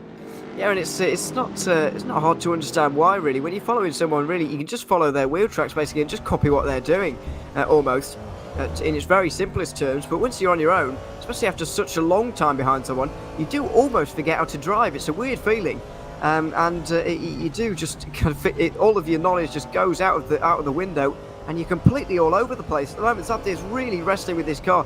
I look forward to seeing his lap time at the end of it, because it won't be an 18, I would imagine. It's going to be away from that and away from his best lap of the race so far, you would imagine.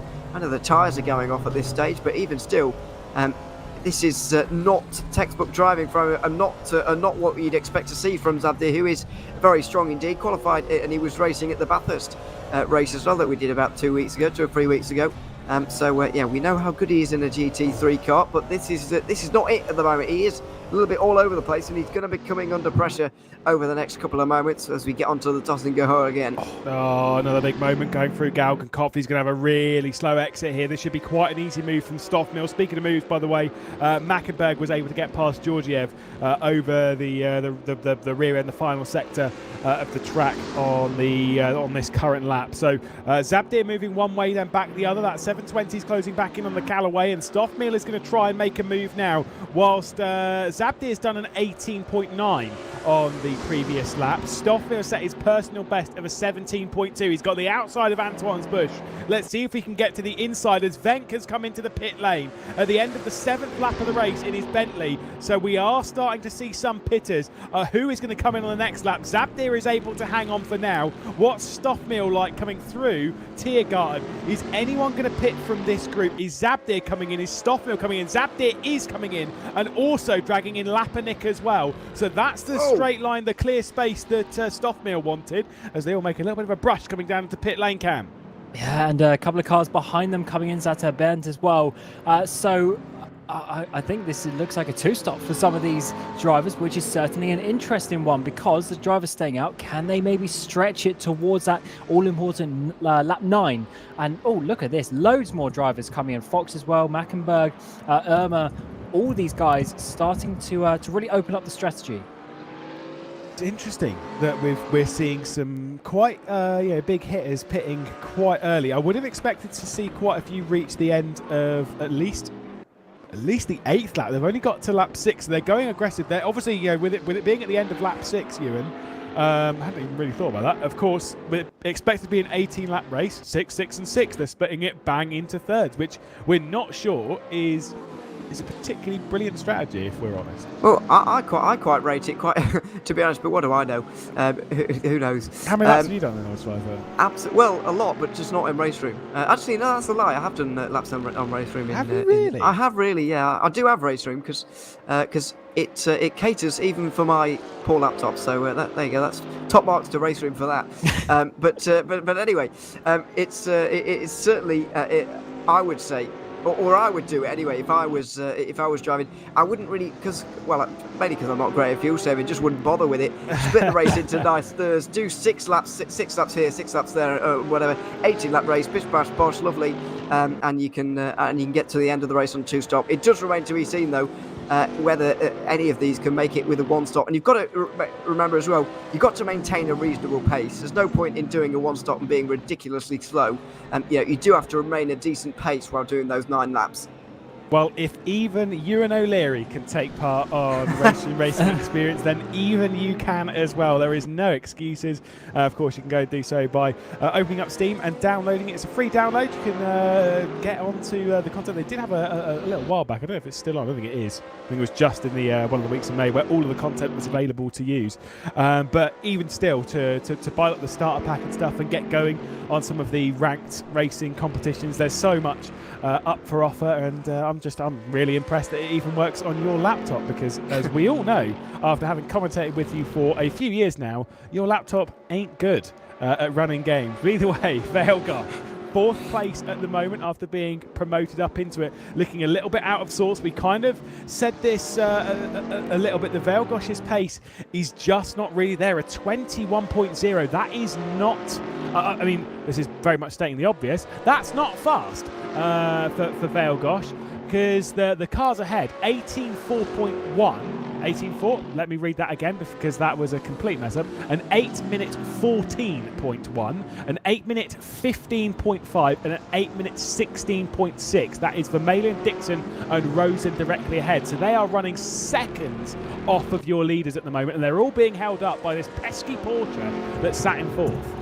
I wonder if it's something to do with maybe not just the, you mentioned tyre wear, but also could be the balance, obviously, with the Porsche being, the engine in the rear. That could be a factor over the course of the race. And the guys who pitted earlier, with the 6-lap stint, obviously they would have probably underfueled a bit. So if he's going longer, he maybe had a full tank in the fuel, which obviously would effectively wear the tyres a bit more with the extra weight he's got to carry around. So that could be a factor. Or maybe he's just not as comfortable. It's difficult in practice to practice stints around here, just with how difficult the track is to complete laps. Well, this is Arend, who's another one of the drivers that's dropped back a little bit down towards Crahan, but looking 16th position, there is Venk, who, of course, pitted this lap, so at the end of lap 6. It's still bizarre, by the way. I know we've commentated on Nordschleife quite a few times, but the fact that he's pitted at the end of the previous lap, and we are already 4 minutes, basically, into this one, just classic Nordschleife thing. But we expect that Bentley to be running quite fast at the moment. We'll keep you apprised as to the lap times that the event will be able to do. It won't be on this lap, it'll have to be on the next one, but still, obviously aiming to get into the 8-minute 15, 16, 17, something in that category. Yeah, that is another problem. You can't really gauge how fast anybody's going at any given time because it's so long before you've completed the outlap, and then your first flying lap, it's a good quarter of an hour later, which does make things tricky. But just look at Gail Gardner at the moment. I want to bring your attention to that 18th position at the moment. We remember he pitted, was it at the end of lap 3, possibly lap 4, very early on in this race with a bit of damage, but also, I think, a little bit of strategy involved there as well. He's basically taken a little bit less fuel on that one because there was less amount of space to fill his car up. He will definitely be doing a 2-stop, but as I mentioned earlier in the race, I believe anyway that everyone's going to have kind of an odd 2 laps everywhere or somewhere in this race for you to have to take. He's taken his on early, and he's already come out 7 seconds ahead of Zabdir, who we saw there battling for a top 10 position. So Gail Gardner is going to be right up inside the top 10. I reckon inside the top 8, possibly knocking on the door of a top 5 after these opening round of stops. Of course, though, everybody else around him, particularly the likes of Zabdir, Lapanik, etc., will have shorter stops throughout the day than he will. Yeah, but I think he's trying to make the best of a bad situation, isn't he? When you consider there was damage on the front end of his car and now that has been repaired, there's been a crash, and I think that might well be Kaisenberger, Franz Kaisenberger, who's now dropped down to 15th place. I believe that's what the yellow flag came out for. Lapanik also having a move done on Zabdir directly behind in 19th spot. So a couple of movers and shakers at the moment post pit stop. And I think Ian's absolutely right. The Gale Gordon might actually be working his way into a pretty healthy position right now. But as we said, the expectation is that we're going to see a longer stop from Ortner on his second and potentially final, but might well be a third. Who knows? But the best part for this, for him, is that he's got a clean track, so he can just run the laps that he wants to. It's not just about the time gained from the various pit stop cycles, but it's also the fact that he's not fighting behind someone. We've seen already in that midfield battle, well into the top 10, drivers are sitting behind each other, losing time, not being able to overtake, whereas here, Ortner, he's got about a 10-second gap in front of him. He can just fill that gap if he can and just do the laps that he's capable of, and overall you're going to see that he's probably going to work out faster than those guys in the midfield who are really sort of stuck in battles. Well, I know obviously that Gale Gordon would have come in to repair tyres. Anything else you kind of think that he might have changed there, Ewan, or do you think he's kind of out there on the tyres he's actually started on? Oh, I'm not sure. Well, he definitely changed the front end of his car, there's no doubt about that, and he's put some more fuel in. Whether he's taken tyres, it's a difficult one to tell. I mean, I believe anyway, I can't quite remember, I should have written it down, but I think he came in after 3 laps maybe. Surely he wouldn't pit after... I mean, in a normal race, if you had an issue after minutes, you wouldn't put tyres on, would you? So I don't think he did here either. He's going to struggle a little bit towards the end. You can see already 8 minute 21 on his last lap. He is beginning to struggle at the same rate that everybody else is, really. But yeah, I don't think he would have put tyres on the last time. However, he's still playing himself into a nice place as we see Vermeulen and Dixon both come in after only 7 laps. Yeah, we were kind of wondering if people were going to be going sort of in the 8s. We were kind of seeing it chatted about. Obviously, you lot obviously communicating this in the YouTube chat and such about the stints maybe being 8 laps, 5 laps, and 5 laps.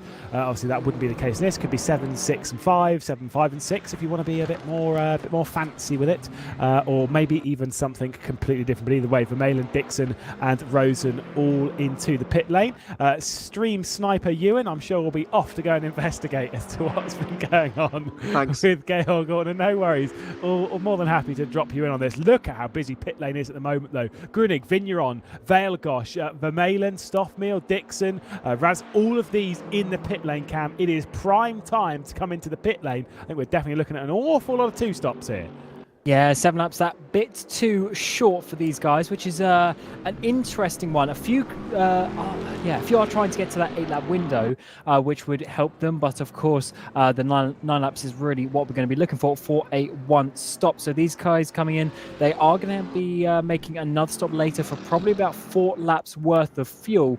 But let's see when this all works out. Is pitting on lap 6 going to be better? Is pitting lap 7 or even lap 8? We'll have to wait to find out. And that's why we love races like this. The strategy's wide open, and we have an awful lot of fun. There is Sven Mackenberg coming out. Kind of wonder where Gale Gordon's going to come out in all of this. He's going to work his way up past quite a few of them. He's going to work his way up past even Rosen. So absolutely super stuff. I don't know if he's been able to garner the information just yet, or if we're just throwing him straight under the bus. But based on that, I would say it's a very solid, potentially no tyres from Gale Gordon, because he's jumped people that are like battling up towards the podium. Here's Bo Dixon down the inside of Valegosh. A lot of drivers going for something very different here, because the order is completely flipped with most people. Vigneron, for example, has been into the pit lane, is in 7th. Yeah, this is a bit weird now. It's all over the place. So we'll have to try and figure it out. Obviously, at the end of lap 8, things become more clearer. But I have indeed been stalking Gale Gordon and found out that he did not even need to take tyres throughout that stop. There was only 24 seconds or so. Some of that will have been to repair the damage, of course, and it was after only 3 laps. So expect to see him in possibly lap 11, maybe a bit early. He's got 2 choices, basically lap 10 or 11, to make his final pit stop of the day. Well, thank you, Stream Sniper Ewan. I'm going to make that a thing, by the way. Absolutely fantastic. Cheers for the info. Obviously, I think that's, let's say, making the best of a bad situation. If you've had that kind of damage, try and make something else stick. I think he'll be trying to aim to get to around about lap 10, maybe if he can 11, and then deal with a 7-lap stint towards the end of the race as sparks are being thrown up into the sky, obviously through all of the compressions and such around here. There are so many of them as we approach the halfway point of this race. We're on lap 8. We know that it's going to be roughly an 18 lap race rather. I'll get it out eventually. An 18 lap race. That is the expectation, with it being 2 hours and 24 minutes. But you know, you've still got plenty of strategy options in there, even though it's only 18 laps. Indeed, it's not. It's weird when you say 18 laps. You know, in your head you think, oh, it's going to be an easy strategy, but it turns out there's actually quite a few, and we don't know which one is going to work and who's going to come out on top. So that is, yeah, a really interesting one. But let's see how Bo Dixon is going to go with this one. Coming up towards side-by-side in towards Australian Cross, down the inside. That's going to be quite a big move. Is he going to keep it there? Yes, he just about is. Side-by-side through the apex. That is great. As we come down in towards Ironberg, who's going to go bigger round the outside? Is it for Bo Dixon? Yes, it is. A little bit of contact, and that's made his way into 7th place. Wow, super stuff there from Dixon, but he needs to get past some of these drivers. Obviously, Vigneron also pitted and is now ahead of Bo Dixon, considering that Bo Dixon was running around in 2nd spot. Also lost 10 seconds to Axel Vermaelen. I think, well, I say he's not lost 10 seconds, let me correct myself. The gap now between himself and Axel Vermaelen is 10 seconds. I'm pretty sure post or pre-pit stop, it was closer to the region of 5, so maybe a bit of a slower pit stop from Dixon, maybe taking on a little bit more fuel. That might come back to pay in the final stop. Yeah, let's see, really. I mean, it's so let me get straight. The top 3 haven't pitted yet. Am I correct? Yes. Yes. Yeah, okay. So, yeah, Vermaelen is still... Venko's obviously taken on a little bit less fuel. Rend has as well, I'm presuming. Dixon, I'm going to guess, has taken on the maximum at this stage. And Vermaelen probably a little bit something, maybe 1 lap less than Dixon has, judging by those gaps. So it's basically very hard to work out what's happening right now, and it might well be until there's about 2 laps to go. Which, yeah, I'm fine with. I'm down for that, yeah. It's kind of how it went in the 2.4 hour in 2021. There was a sort of big question marks as to what will happen, and suddenly, just at the end of the race, you're like, actually, they can make it on this strategy versus that strategy, and that's why Javier Soto ended up winning, was by playing something very different on the strategy comparatively to what we were expecting coming into it. And Godot, who had a pretty decent day yesterday, pace-wise, thinking might actually be looking quite good, and you kind of sat there thinking, is 9 laps out of the question? In another 8 minutes, it's hard to save a lap or two. We've seen lots and lots of different strategies already at this point. Here's Gail Gortner with Rosen directly behind. I think this will be a particularly difficult move from Rosen, because Ortner obviously on old tyres from the very start of the race, and that Merc should be able to drag its way past. And let's see how this one works, because Ortner's obviously on a completely different part of the race to him. He's worked his way up really nicely, but he hasn't been able... obviously, he's not going to be able to continue that, as other drivers are then obviously in their prime part of their stint as well.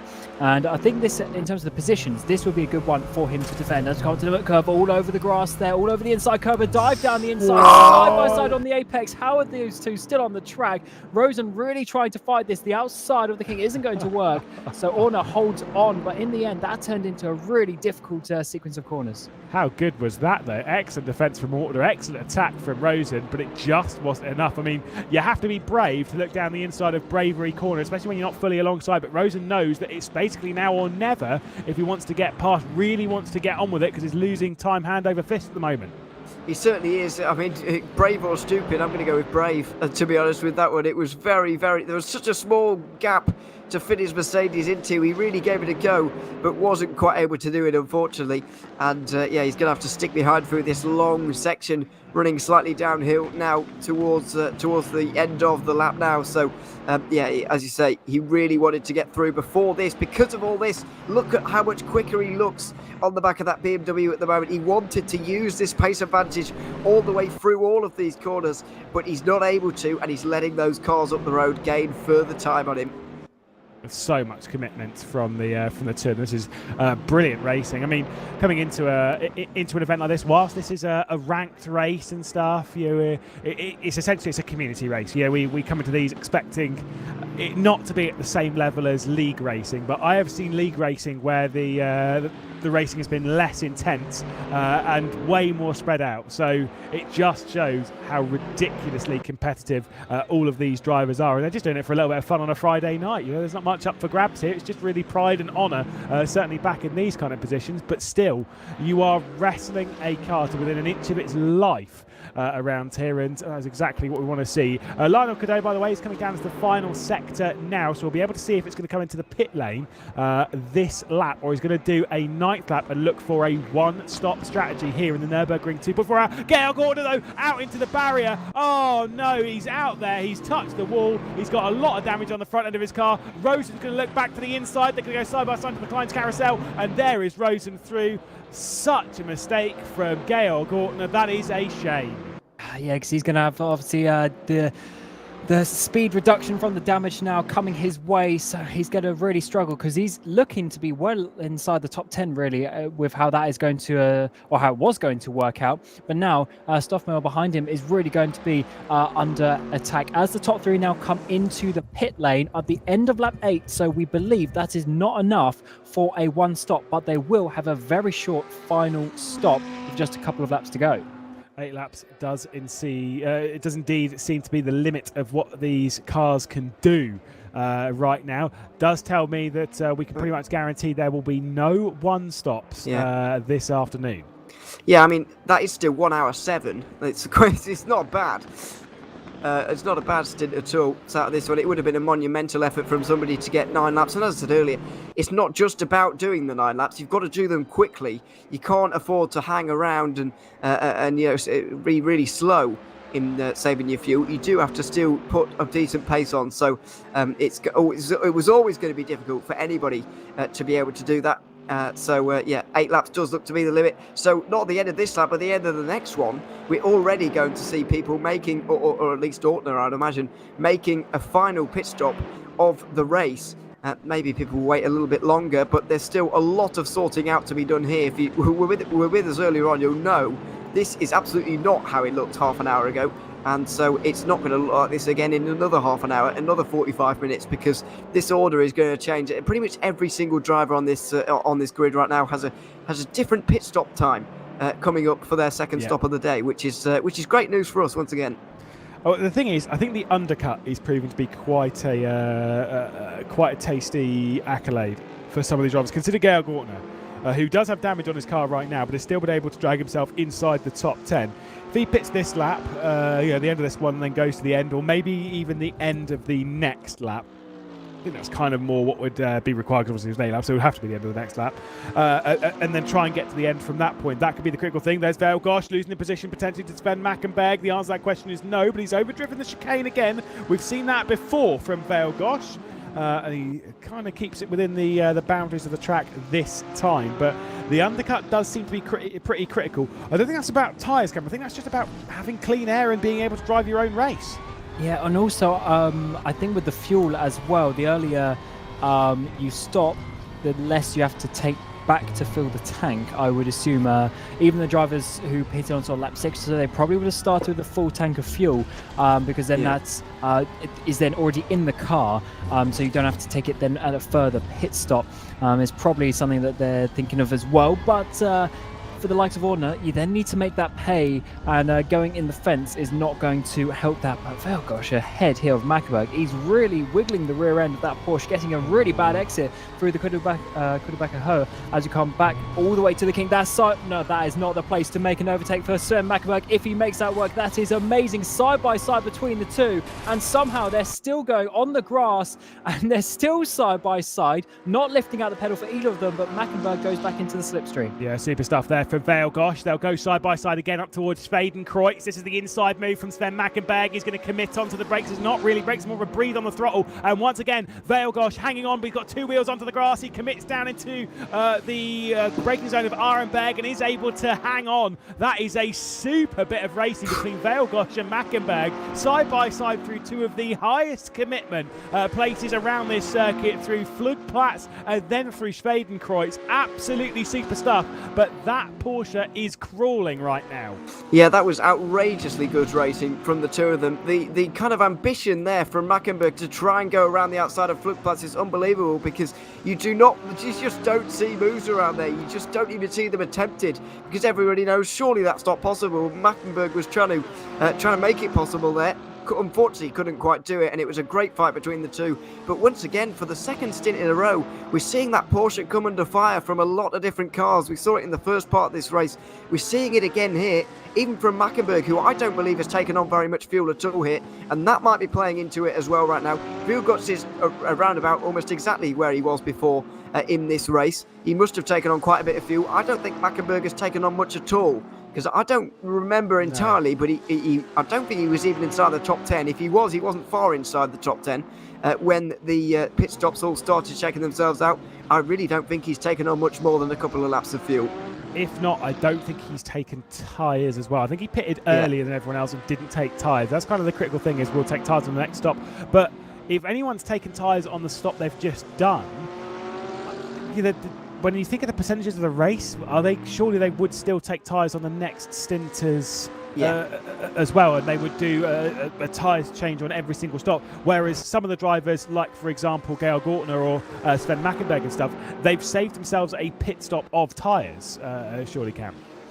I would assume you are correct on that. The ones who split up 6 and 6 probably are changing tyres, or not. Probably both times they've changed tyres. But the ones who have gone long are maybe then only doing one stop and adding the extra couple of laps to one of those tyre stints, as Mackenberg is starting to come back here all the way up the hill. So uphill, you can't really see it on the camera, but it's really, the car slows down actually almost as you come up this part. Mackenberg pushing him up towards the mud curve of Velgosh, defending the inside there. Mackenberg thinking about not the place to make an overtake, unlike some other people who we've seen so far this race. And now down towards the King, in towards the braking zone. This could be an important move, but Mackenberg just staying behind for now.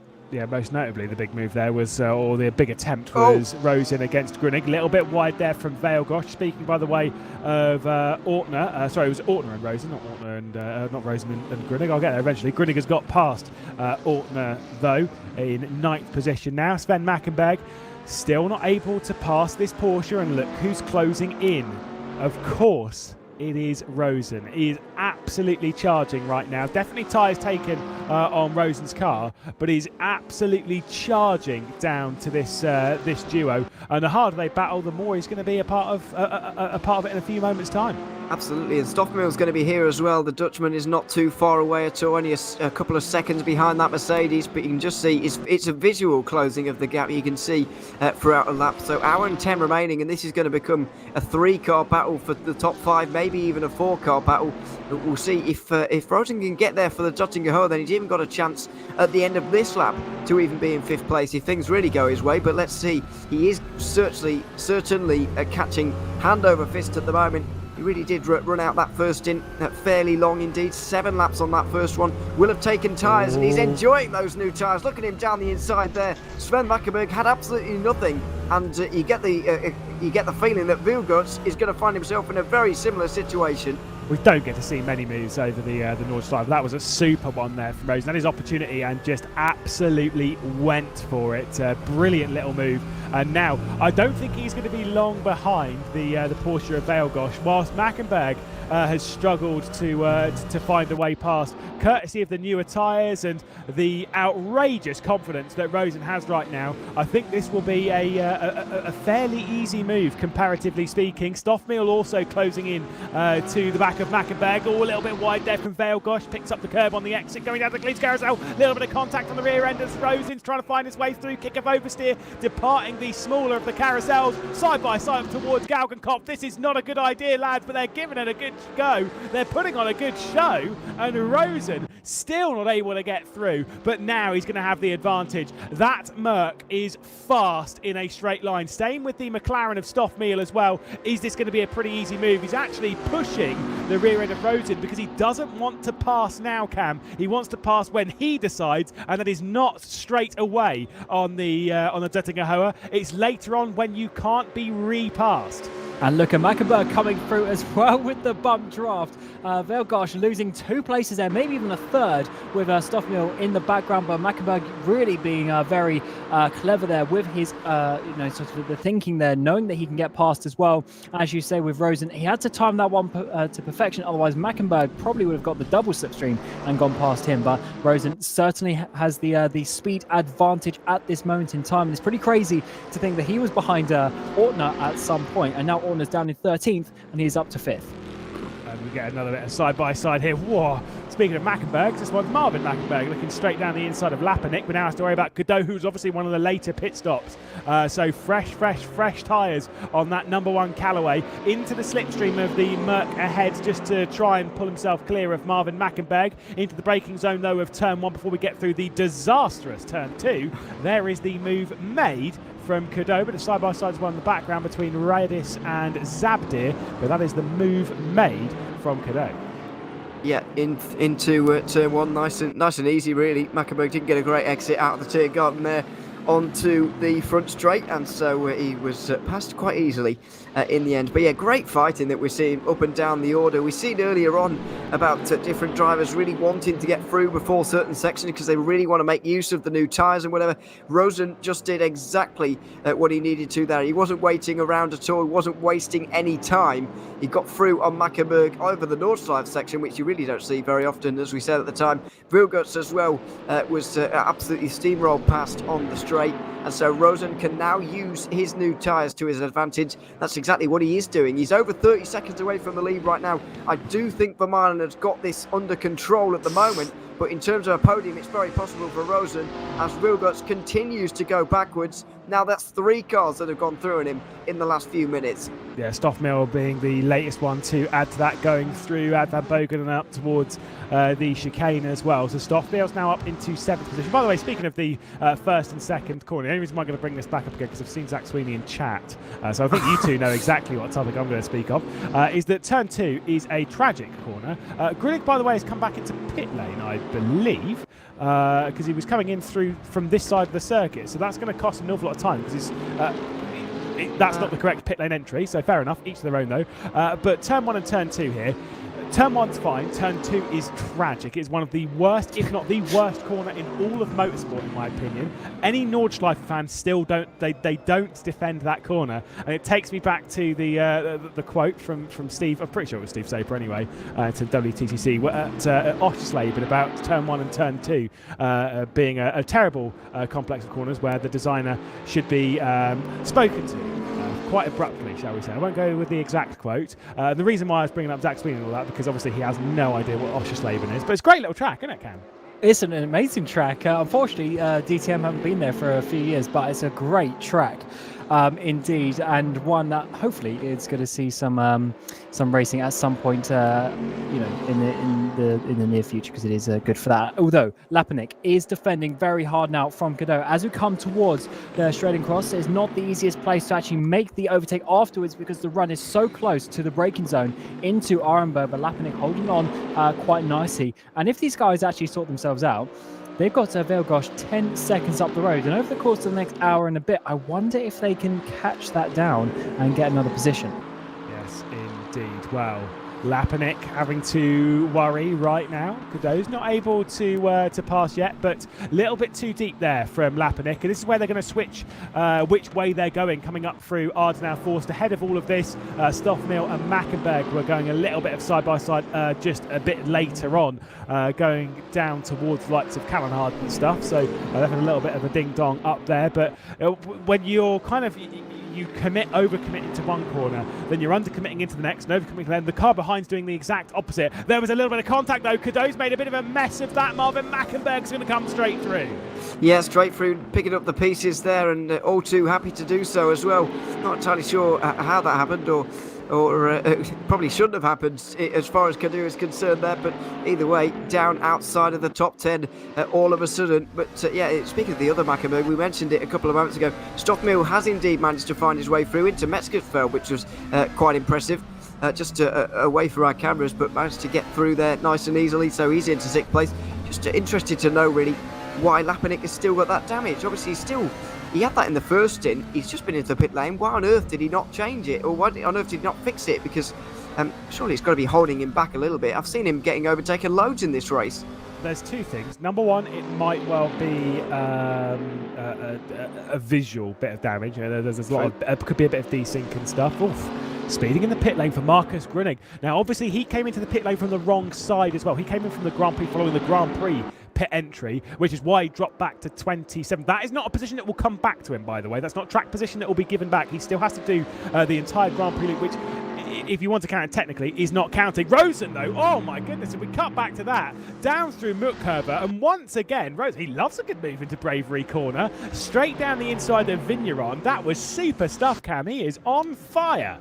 He certainly is. Move after move. He's worked his way well up through the top 10 over the course, and more side by side. Gail Gordner, one driver he overtook a bit later on, is just losing another position. Zabdir is going past there, 12th place for him, and also Radis just behind, trying to think about it as well. In the other BMW, Orner hasn't had the best luck over the course of the last 20 minutes or so, because he's got to look out because Fox also in a further BMW right behind. So this could be an important moment of the race for Ortner, trying to hold on to these positions, obviously getting that damage a bit earlier on, going off at a very fast corner. Yeah, Julian Fox has done a great job to recover after. I mean, I've said a few drivers recovering in all this, but Julian Fox was in last place on the very first lap of this race before they even before they got onto the Nordschleife. So clearly hasn't had the best start to the race, but is carrying on and keeping some good form as the race continues. And like you say, now trying to attack Radis, who's trying to attack Ortner, who's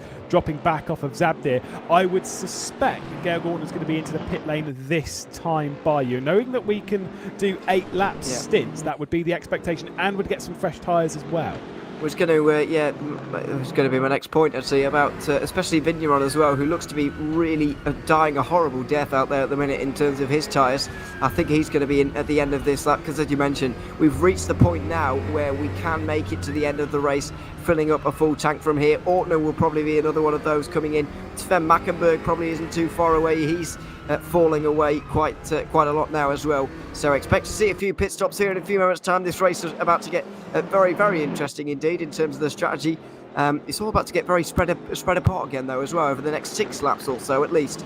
Then it will sort itself out again, but it's going to be very interesting. It goes from confusing to even more confusinger, which is great English, don't you think? Now, with strategy, Cam, which way would you... Oh, God, Gail Gordner, goodness me.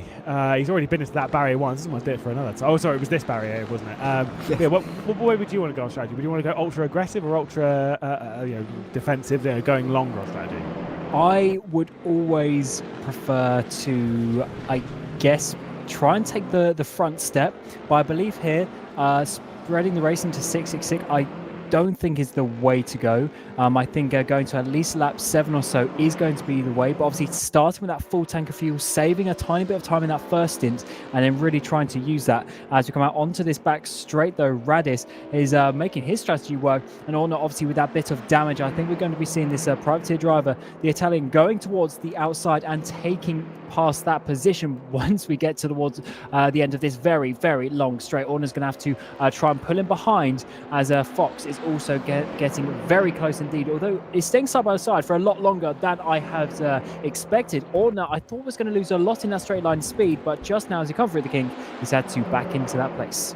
Sven Mackenberg into the pit lane. Of course, one of the drivers who came in fairly early and didn't take tyres. I'd expect there's going to be tyres taken on that Bentley. Vale Gosh also into the pit lane in his Porsche, which he's been struggling with for a fair while. And if he hasn't had tyres before, certainly needs some now. Gail Gortner also into the pit lane. That one was pretty expected.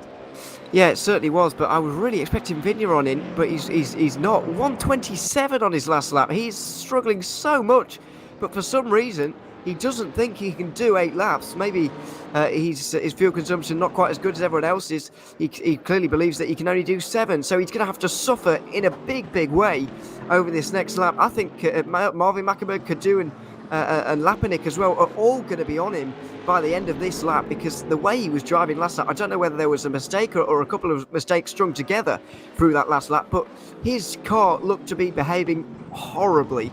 And it's going to be an awful last lap for him. He's going to be very glad to get in the pit lane soon and get some new tyres on. As Cam said there, I do actually, now having watching this race developed, I do actually quite like the strategy of only taking or only doing 2 laps somewhere, because you can obviously cut out a tyre stop in doing all that. So I'm actually starting to prefer that. Although looking at Vigneron, I don't think it's necessarily the most comfortable, we'll say. Well, the fastest lap of the race has been set on the previous lap. Of course, it is Axel Vermeulen. He did an 8-minute 12.1. When you start to compare that to some of the other drivers on the grid, Venk, who's done a 14.2, a 13 flat for Bo Dixon, who is closing in, by the way. So obviously second to third is going to be a gap that's closing in. Rosen, who we've been shouting about and screaming about how much he's been flying, of 15.6, so 3.5 seconds slower than your race leader, has got up pretty much, as it seems, as high as he'll get, at least for now. Other drivers in this sort of camp, they're in the 18s and the 16s, some of them in the 20s. That is an incredibly fast lap from Vermeulen. That is a massive time difference, as you're saying. Some drivers in the 20s, that's almost 10 seconds in a lap. Yeah, that is some amazing speed from Vermeulen. It just is a shame that Lekowski and Keithley aren't in this race as well. Would have loved to see the lap times that they could have put in, but for sure Vermeulen is doing such a good job. He's had that bit of a gap. It hasn't actually been too crazy. It's still only 10 seconds after 10 laps of racing, 10 completed laps, but he's certainly just been consistently putting in those times at the front to hold Venk and Dixon behind. Wow, I mean, I don't really know what can... Oh, no. No. I was going to say it. No, actually, no, I don't believe in the commentators, guys, but enough of it's happened today. I think I probably should take a little bit of a cat. Let's pull Vermeulen off of our screens and go and look somewhere else in this group before we curse the poor lad. He's doing such a good job at the moment. Venk and Dixon, obviously behind, then Rosen and Stoffmeal, your top 5. Vigneron, Mackenberg, Cadeau, Lapanik and Zabdir, the top 10. But Zabdir is under pressure from Radis and from Fox. We kind of saw that a little bit earlier. It's gapped out just a little bit, but it's starting to close its way back in. Cravey, by the way, into the pit lane for, I'm pretty sure, the 3rd time in this race. So the race not going very well. There is Venk. We've not really seen our top few in the race because they've been separated by... I was going to say separated by so much. Let's be honest, Ewan. When we know gaps around the Nordschleife, we know talent and speed around the Nordschleife. These gaps are not that big. They are not insurmountable over the next hour. No, absolutely not. To see 3 cars within 16 seconds is probably closer than it would have been with Lekowski and Keithley, if we're brutally honest about this. We keep speaking about those two, and we were hyping those two up at the start of the day, thinking it's going to be between those two, and you might think Vermeulen possibly a lucky winner, but that last lap time we were just speaking about there, really impressing me. It just showed that despite the fact he maybe wasn't on the level of those two, he is still exceptional around here to do an 8.12 there. 15 seconds better than the man in 6th place, for example, over 1 lap. That is how quick Vermeulen is at the moment. We can't forget, of course, as well about Venk and Dixon's battle that is coming up, I would say, over the next 55 minutes or so. Because if you remember back to before this pit stop cycle, Dixon was indeed in 2nd place. Venk was, I think, 3rd.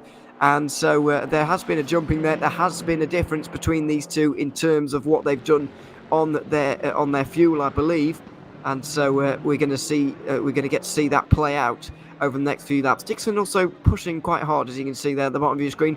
8:13.0, best lap of the race so far for him on his first lap out the pit lane. Yeah, I don't know which way this is going to go right now. Dixon's certainly faster, but that gap, it's not exactly flying its way down, is it? It's kind of hovering around this 5 second. The only gap that's really growing is Vermeulen at the moment, who's well in control at the front. He's just kind of just driving his own race right now is Vermeulen. Whilst a couple of days ago we were racing Cam, of course, in the RaceRoom ranked championship on home soil for Vermeulen. It didn't go quite so well there, if memory serves. It was 2 days ago, though, and never trust a commentator's memory, let alone his maths. But Vermeulen seeming he's won with the Nordschleife. Maybe we've got a new king of the Nordschleife. Who knows?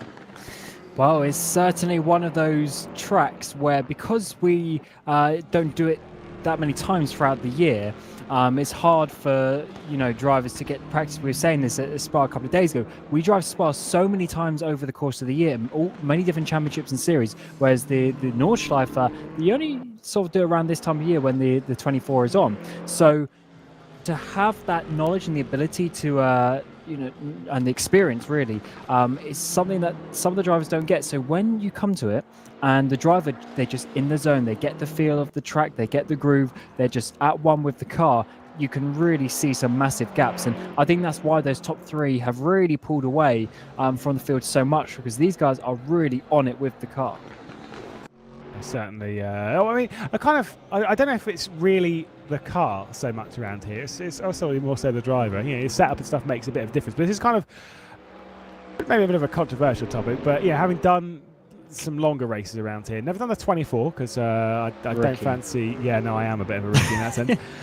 But when we speak of some circuits, right, where setup is critical, okay, almost a little bit of a controversial topic, but I don't think setup around the Nordschleife is as important as people think it is. And I think people, but I think some people understand that, because it's the difference and stuff. I know it's over a long lap, and so you'd say theoretically the differences that you'd build up over a setup are actually larger. But I don't think that's necessarily the case. Basically, what I'd say around here, and what has always been the logic, the meta, so to speak, is to make a car that is comfortable. It doesn't have to be fast. The driving is what makes it fast. Make the car comfortable, because this is a circuit which will bite. If the rear end is dancing all over the place, then it's going to bite quite hard. Well, yeah, I don't disagree, but if you heap the downforce on making it comfortable, then you're going to get nowhere in the race, because you're not going to be able to overtake anyone. So I do agree to a certain extent, but you've got to have a bit of balance in there, I think, because as I mentioned, and as we've already seen, no doubt some of these drivers will have been heaping the downforce on, but we've seen some really struggling to get through on one another. And I think we might see a similar situation with Radis and Zabdir soon. We've seen that Corvette be quite quick down the straight. Luckily for Radis, he has indeed got his setup at least good enough to at least pull alongside. We'll see as it becomes a bit of a drag race. It's a dead heat, isn't it, by the looks of it, down the straight at the moment. And there we go. Finally, Radis does indeed get through. The BMW just about does have the legs. So, yeah, I do agree to an extent, but you can't go all the way on comfort, because you've got to have that balance between comfort and actually being quick and being able to overtake. What about you, Cam, as I'm well versed at being a rookie around here? Well, I did win a certain 24-hour of Nürburgring last year at this track. Did you really?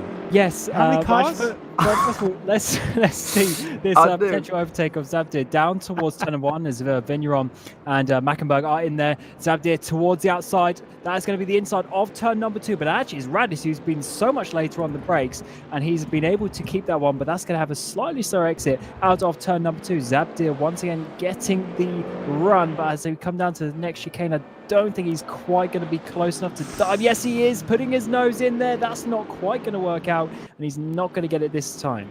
Oh yeah, the pole was really giving it a good effort there, but Zabdir with a lot of damage on the front end. Julian Fox also closing in. There's a few drivers into pit lane. Mackenberg, Vigneron also into the pit lane, as well as Gunzenhauser. There's the look down the inside once again from Zabdir. He's in way too deep, nearly up to the rear right there of Radis. Manages to get his way back through. I don't think Radis will be particularly pleased by what he's just seen. But anyway, Cam, I want to go back to your point about your massive experience of winning the highest quality races around here.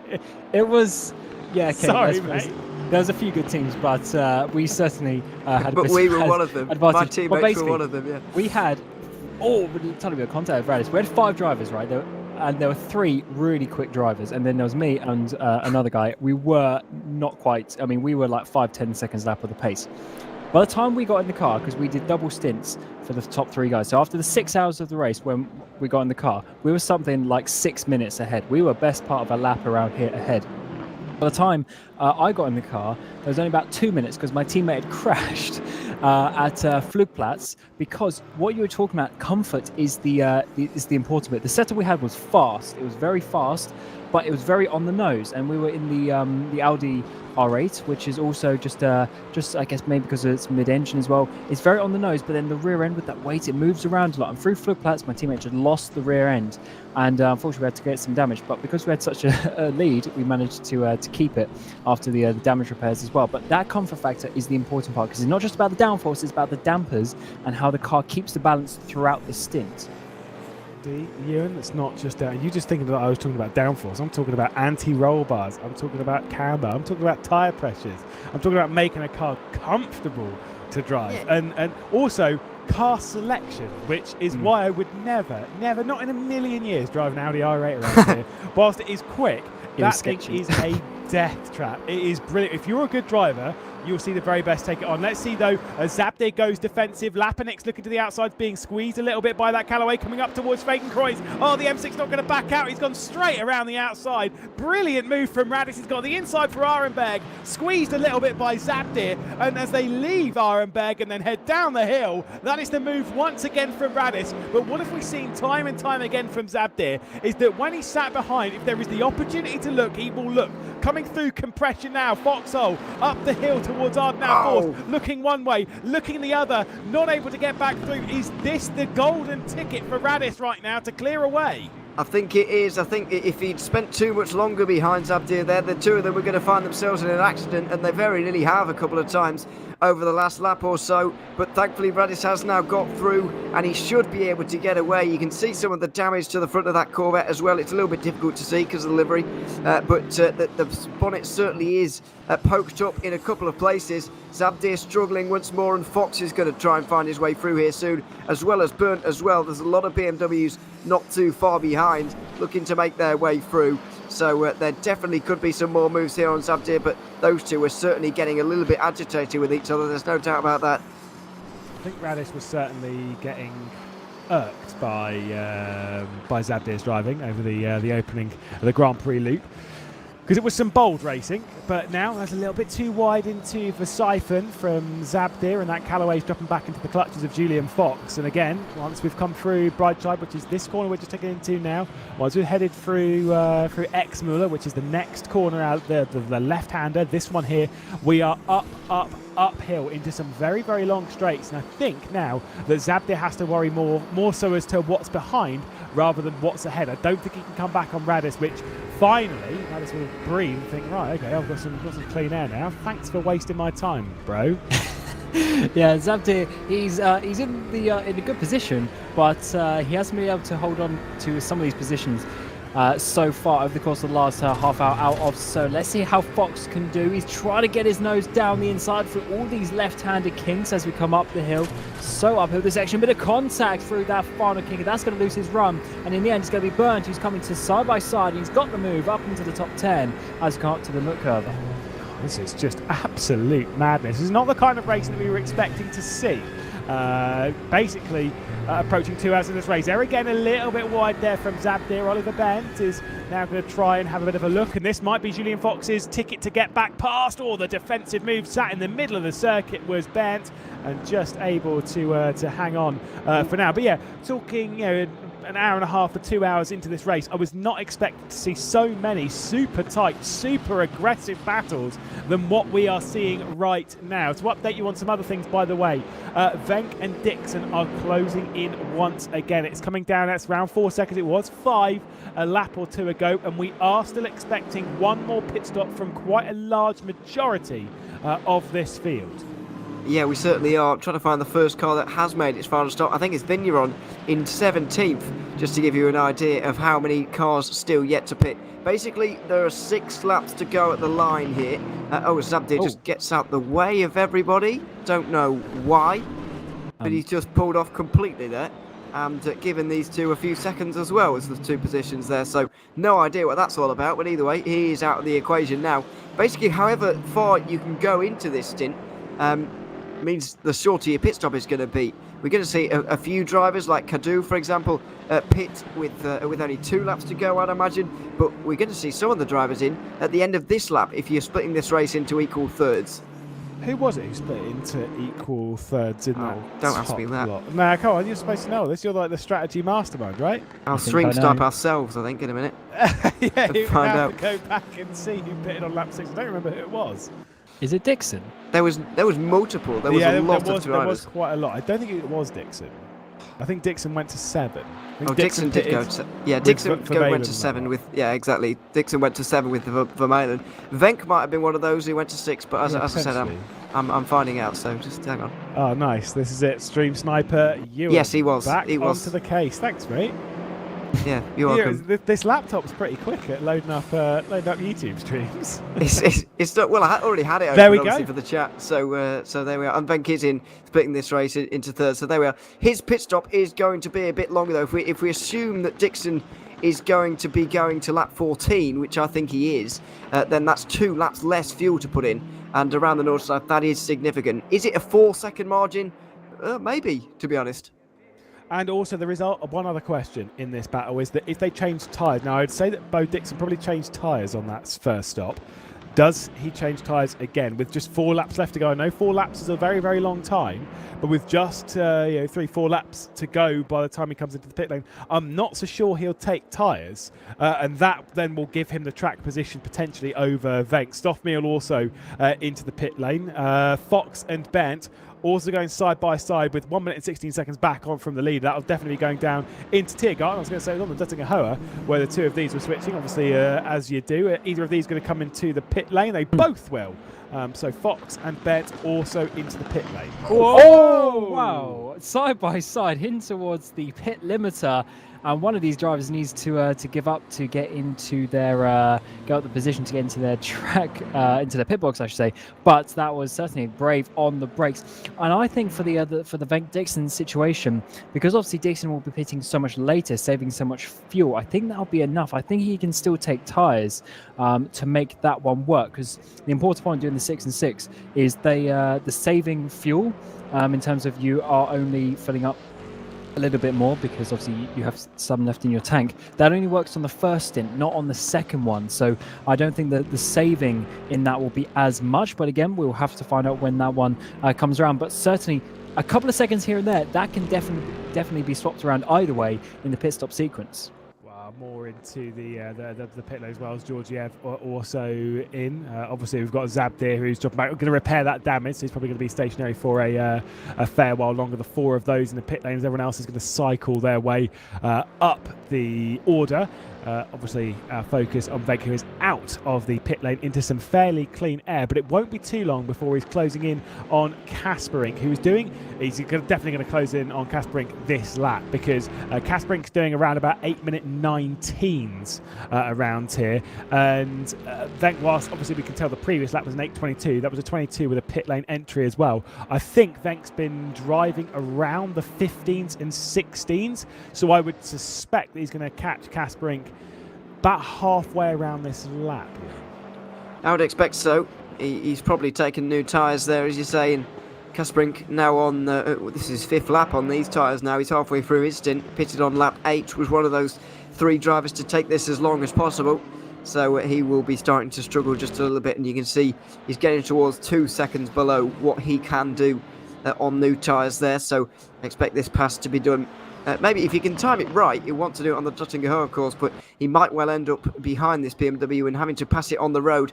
Thankfully for him, I think that's going to be the only car he has to pass on the road in the next 2 laps. He really wants clean air as much as possible in his fight with Dixon, because he knows that the Brit up front will be having clean air throughout the rest of this race, unless he somehow, by some miracle, catches Vermeulen and they lose a load of time battling. Then it might help him, but can't see that happening. Venk is going to have to make light work of that BMW if he wants to hold on to that second place. Here's Irma at the moment, about a second off of Gail Gorton, who's come out of the pit lane. I don't know if it's desync or not. For one, that R8 has an awful lot of damage on the front end. You can kind of see it more so from the profile shot as it rolls through. You can see there's quite a lot of a very large dent on the front of that car. But also, Gail Gorton did not repair that damage, we believe. Obviously, it could be a bit of desync as well, but I do believe that Ortner has kept the damage that, as it was. Has repaired damage already once today. There is on the front end, on the front left, as he's trying to close in on Julian Fox, who obviously has come through to make his final stop of the race, with just 14 minutes left to go. Yeah, he's probably just made a decision. He's just going to roll with it at this point. With how close the positions are, he probably doesn't want to lose that extra time with the damage repairs and then drop even further back and have no chance of even battling some cars. At least this way, he will be battling some cars to the end, which I'm sure is what he would have wanted. But it is pretty crazy how, yeah, obviously he was with Rosen, who's now into the top 3. But that just shows you how the Nordschleife can bite, and how making a mistake is not what you want to be doing around here. It certainly does cause you many problems, even in a shorter race like this compared to the real full 24. Yeah, which we're not quite at the position of doing, purely based on the fact that I think if it was us 3 doing the entirety of the 24-hour race. I mean, I love you guys, but I don't think I could put up with either of you for that long. No problem. But no, obviously a 24-hour race is an incredible feat around here. 2.4 hours with a single driver is long enough. When you think normally over the 24-hour race, you only really want to be in the car for around about 2 to 3 to maybe a max of 4 hours. Really 2 or 3 in one go. It's not like going 24-hour racing at somewhere like even Le Mans. Because the thing is, at Le Mans, you've got a large part of the circuit where it's straights and chicanes, right? You then hold your breath, you go through the Porsche curves, you go through the first sector, and then you can breathe again. You're on straights and chicanes. You've got a lot of time to calm yourself down. Around here, there is no such thing. You've got the Duttinger Hoa, and that's it. Everywhere else, you are on the limit, and that is why this circuit is so hard over any form of racing, be it an endurance race or even a 2.4-hour sprint, as the yellow flags are out in Sector 1. Not sure who that's for. I think it's for one of those running further down the order, already minutes behind at this stage. I would imagine, as Kasparink is passed by Venk, but well, I say passed, in a big battle at the moment, running up the hill towards the famous left-hander, where we've seen so much drama throughout the day. But yeah, I can be honest, in sim racing particularly, I don't really like 24-hour races at the Nürburgring. In real life, obviously, it works, but that's because they start with so many cars that so many can crash, and it's still interesting. In sim racing, there's no way you could get 160 different teams connected with 4 or 5 drivers each. That would be unbelievable. So they're not that interesting. This kind of length of race, though, is very, very good indeed, and the strategic options that have been opened up by a race of this length in GT3s has been really, really good, because you've got this 6-lap pit stop window in the middle of each kind of stint between lap 2 and 8 for the first bit, and then we've got anywhere from lap 10 till 16 where you can come in and make your 2 stops. That really keeps us very interested. It's going to keep us on our toes right till the final couple of laps. I mean, a brilliant little move there from Stoffmill to get past Arend there, going up into the milk cover, but it wasn't really fault. Sorry for ignoring that. Yeah, no, Arend had kind of seen that one coming, so I don't think it was too much to kind of force his way through. Here's with Kasparink and Venk. Said earlier on that Kasparink would be under pressure from Venk over the second half of this lap, and that is exactly what's happening, Cam. And I think he's got to wait till the Duttinger Hoa, but Venk is losing time, and he's trying to battle not only with Kasparink, but he's trying to battle with Bo Dixon here, and he's losing time hand over fist right now. He certainly is. He's stuck right behind this BMW, and you can just see at certain points of the last few corners, he's been right on him. He's so much faster, but this part of the track you can't really overtake, and unfortunately that is the situation that he is in. So he needs to try and overcome that as we get another yellow sector, sector 2 this time around, and Venk diving it down inside, thinking about it, but that's a very difficult one. There's such a long right-handed corner at Schroberschwanz as we come up towards the second part of the I second part of the carousel. I just mean the second carousel, just a mini one before we get out onto the back straight once again. Good effort. I mean, I would not have tried pronouncing that. I did once, and then the whole German community was like, "You can't say that," and I'm like, "Okay." Yeah, that was my one time. I will never say that ever again. In fact, actually, I've got. I made one of those 3D track guides that that I've done a few times of here. When we were doing the 2018 race, and I sent the audio off to Rob Wiesenmuller, who was running a lot of the esports stuff, and he said, "Yeah, that's great. Can you send me one without commentary?" And I was like, "Oh, okay, I'm picking up what you're putting down. Don't worry." Either way, Venk's going to get past Kaspering here, coming up towards Antoine's Bush and the Duttigahoa. He's in that Bentley, but as soon as he's pulled out into the air, it does seem as though that Bentley's not got the straight line speed. He's going to be praying that Kaspering's coming into pit lane this time by and joining Rosen, who's in, joining Lapanik, who is into the pit lane. Radis stays out for yet another lap. And what does the M6 in that beautiful livery? Does it come into the pit lane or does it stay out? I'd be very... Oh, it has come in. So Kaspering, despite staying out the whole 8 laps the first time, has decided enough is enough after, what is that, 5 laps this time? And he wants to come in right now. So he's doing the old 8, 5 and 5 by the looks of things on this occasion. But yeah, Venk makes his way up into the top 5 once more, and he's going to be very, very glad that BMW has come in. Now he can try and get through on Dixon in terms of this pit stop when Dixon does indeed come in at the end of this lap, I believe, or the next one. However, I think the damage may have already been done. Well, Vigneron making the move on Crahan there, up into 12th position, but Vigneron has stopped. I think Crahan has also stopped but Vigneron will move his way up the order, courtesy of Lapanik and Kasperink being in the pit lanes. There's a couple to be gained just here in the background as well. Sven Mackenberg under pressure from Veilgosh. Going down into the first corner. Mackenberg's not going to be under attack too much from the Porsche. They're coming out of the pit lane is Kaspering, because that's going to come out just ahead of the Bentley, coming down into the first corner. So another great little bit of racing and speeding in the pit lane from Mikael Lapanik. That is rough. That certainly is. It's not been the day for him, has it? It's not gone the way that he would have expected, but that is the Nürburgring, is the 2.4 hours of racing. You know, it bites. Certainly it does bite, but the speeding of the pit lane is a bit of a difficult one because it's generally your fault. As Kaspering is actually going to be losing a place there to Mackenberg, as Mackenberg in the Bentley gets past, as we're now getting Velgosh trying to get past as well.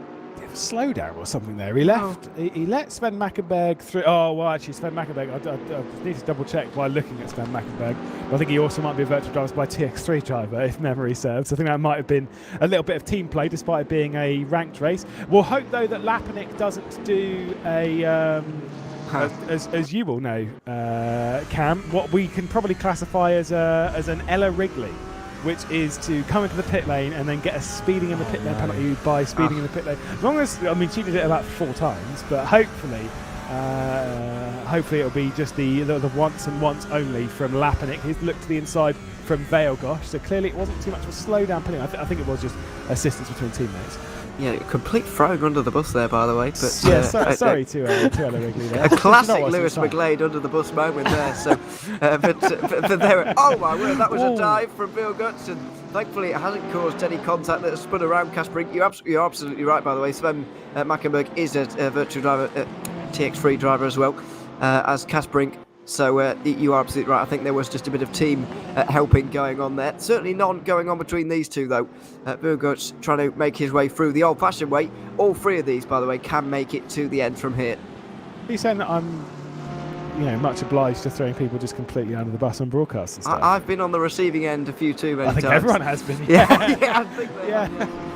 I think I've thrown myself under the bus though in equal amounts. I think it's all fair and love and more, isn't it? But either way, it's not easy to say. By the way, virtual drivers by TX3 driver. So you made a good effort at that one. Kasperink, though, speaking of the team, is having to worry about Veilgosh. He's run very far wide through Flugplatz, and I think that Porsche is going to be charging coming up towards Fadenkreuz. Goes over to the right-hand side of the track and then kind of just sits in the middle as we ride on board with Veilgosh. Looks to the inside Nürburgring. We've seen this kind of move happen a couple of times. That's not really alongside. There's not really a gap there. He sent it in, uses the curb a little bit as well. Oh, he is confident. I really thought there was a crash coming there because there was not really a Porsche-sized gap, but he tried to make it work. And now they come down through the foxhole. He's really thinking about this. He was on the back foot for so long, really up towards the top 5, but now he's trying to come back as the sort of the race is coming towards him at this point. Of course, not the position he wanted to be in, but Kasparek just out of the pit lane, seemingly not quite up to speed, because Vergosh all over the back, but just through Adenauer Force, just losing a few car lengths.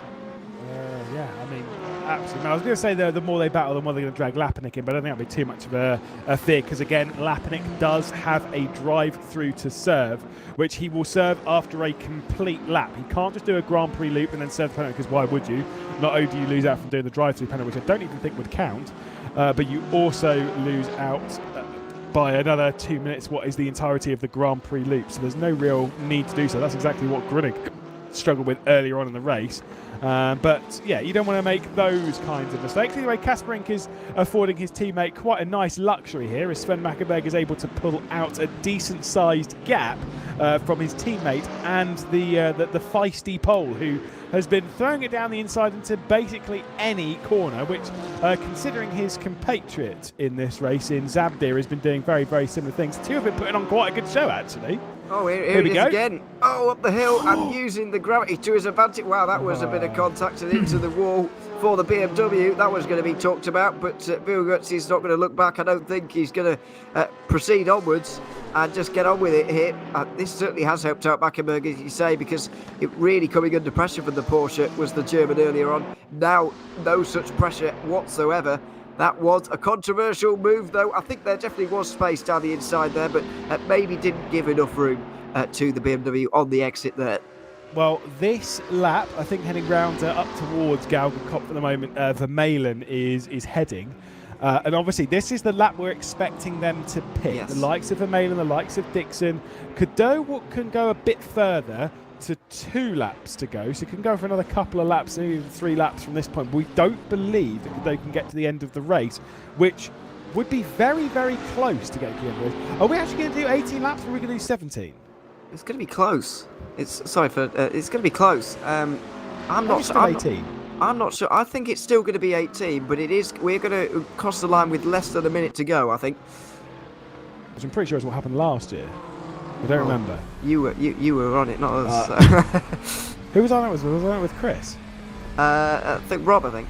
Oh, was it Rob? I think so. Goodness, yeah, it was a long time ago. It was a. I mean, like I say, I don't remember what happened for breakfast. I don't even remember what happened on Wednesday night, which is not a good trait for a commentator. Vermeulen anyway is into the pit lane, and Bo Dixon, we are pretty sure, will join him into the pit lane as we ride on boards with Stoffmehl in one McLaren. This, though, is a 720. He's trying to attack the 650 of Makkenberg. Cam, I can tell you which one I prefer the looks of. I don't know about you. It's the 650. Yes, interesting. I do actually quite like the 720. So do I. Yeah, I think I could climb in and out of one of it. Yeah, you definitely can't climb out of one. Unfortunately, video evidence is backing up of that one. But yeah, the 650 is cool. But the way I see it, that 650 is more like a facelift of the 12C. Oh, that's a moment for Rosen. Manages to save it nicely there in his Mercedes AMG. But for sure, hello, that is now a lawnmower of a McLaren. Didn't know they started selling them. But for sure, it's more of a facelift of the 12C. I like the 720. It's actually a bit of a dive for Rosen now. Almost, he did do that on someone else a bit earlier in that corner, I believe. So he certainly knows what he's doing. But the very nice Stoffmehl 720S is going to be coming out onto the back straight, trying to get past. But look out for Rosen to get a double pass here. I do quite like the livery on Stoffmehl. So I like the livery on all 3 of these actually in this battle. I think that 650S though does look the best of the trio. I do like. I agree with you. The 650S is basically an upgrade on the McLaren MP4-12C. But it was it's a pretty looking car, and certainly one that someone as fat as me definitely cannot climb in and out of with relative ease. Speaking of things with relative ease, though, Stoffmehl is alongside and should be up the position before we get through into Antoine's push. Radis is into the pit lane. They're side by side between the 2 of these, and Stoffmehl still giving it a good go. A little bit of curb used from Marvin Makkenberg, but Stoffmehl is now up into 6th position. It'll become 5th once they've passed Radis, and now knocking at the door, of course, it's Rosen. Absolutely. I want to draw your attention to the lead of the race, though, because Bo Dixon has just pulled off a strategy here that could well win in the race or not. We'll wait and see. But he's come out in the lead here with 10 seconds over Vermeulen. I just wonder whether he skipped tyres for these final 4 laps. He thinks he can do the rest of this race. Thinks he can do 11 laps on these tyres and hold the Belgian back in hopes of a race victory here. He's got over 30 seconds on Venk as well, so I think almost whatever happens, he's almost guaranteed himself second with this strategy call. But has he stolen the win? Let's see over the last 4 laps. One thing that I think we're definitely going to see, though, is side by side, is battling between those two at some point in this race. That's certainly what we're hoping for. But Bo Dixon trying to swing something of a strategical masterclass around here. Great little effort. With him being 9 seconds clear, I will say the pace differential between the two, especially with worn tyres on Dixon, if that is the case, I would say that is certainly going to disappear quite quickly. But even if the gap disappears, 3, 4, 5 seconds a lap, hey, maybe even the entirety of those 9 seconds in this one lap, he can still hang on though. I mean, that's kind of one of the things there. Audi is not particularly quick in a straight line comparatively to the M6. And that is what could cause the issues here for Vermeulen. He's got to be a bit bold to try and make that one stick. I love the attempt. Absolutely. It's the only thing that he really could have done in that situation for Dixon. And let's see. It went down to 9.5. It's back up to 10 seconds, but I do worry for him. I think Vermeulen is going to catch him very rapidly indeed. He needs to average about 2.5 seconds a lap. And I think he's easily, I think Vermeulen's easily going to be able to have that pace advantage. But as you say, the overtaking portion is the more difficult part. Let's see how this one goes for Dixon. He's in the position. He's got the track, he's got the track position. He's got the ambition to do so. Vermeulen now, he's been on his own. He hasn't been battling anyone the whole race, and now he needs to turn it on for one important overtake. But he does have the fastest lap of this race. It is by a fair margin. It's over 1 second that he has the fastest lap by. He did an 8:11.7 late in the previous stint. Bo Dixon's done an 8:13.0, and of course now we'll be on some fairly worn tyres that have done that 13.0, being closed down on by the Belgian. We'll have to keep our eye on it. Less so over this lap because it won't matter too much on this lap. We'll have to see what the times are on the next lap. The expectation is, and I think we can say this with a fair amount of confidence, that they will cross the line with, like I say, around a minute to go in the race, as in on the final time, which means that from this point on, we should theoretically have 4 laps left to go. It should be an 18-lap race, which is what we came in expecting as we go back towards Lapinick trying to get past Casper Inc. Yeah, 4 laps including this one, 3 at the line, whatever way you want to cut it. 18 laps in this race, so plenty of time for Dixon to hold on and plenty of time for Vermeulen to make his way through. We're really going to get clearer indications at the end of the first flying lap for these guys, although by that point the two of them might well be nose to tail anyway. So let's see as Lapinick does indeed continue to try and make his way through, and Casper Inc, who's really being put through it today, especially by Vilgots a little bit earlier, now by Lapinick as well, who his pace probably does put him a little bit further up the order than where he is right now. So he wants to make light work of this BMW, but it isn't easy getting through on this car. No, it's not very easy to overtake around here. I think that's the critical thing. But that's just the nature of racing at the Nordschleife. It's a great racetrack, but it's a hard racetrack. That's the kind of the bit about it, is that you don't just get given a move, you have to work for it. And some people love that, other people like to just go onto a bit of a straight, press a button, and it's the overtake and it's done. Absolutely. It's not the funny part of this track is the fact that it's just not the easiest to overtake. But I like that because it means someone can have a bit of a different strategy, they can have a bit different speed about them, but they can still, hold on to that position and really fight for it, which is what we're seeing from a number of drivers. And for Lapinick there, I saw Garsto as he made a bit of contact because he's had damage so many laps during this race. I don't know if there's been many laps where he hasn't had damage, unfortunately, so far. And now trying to get back into this top 12, just making contact there with Caspering. But for sure, he'll be wanting to get past. But it's certainly a tight track, and you have to really pick your moment.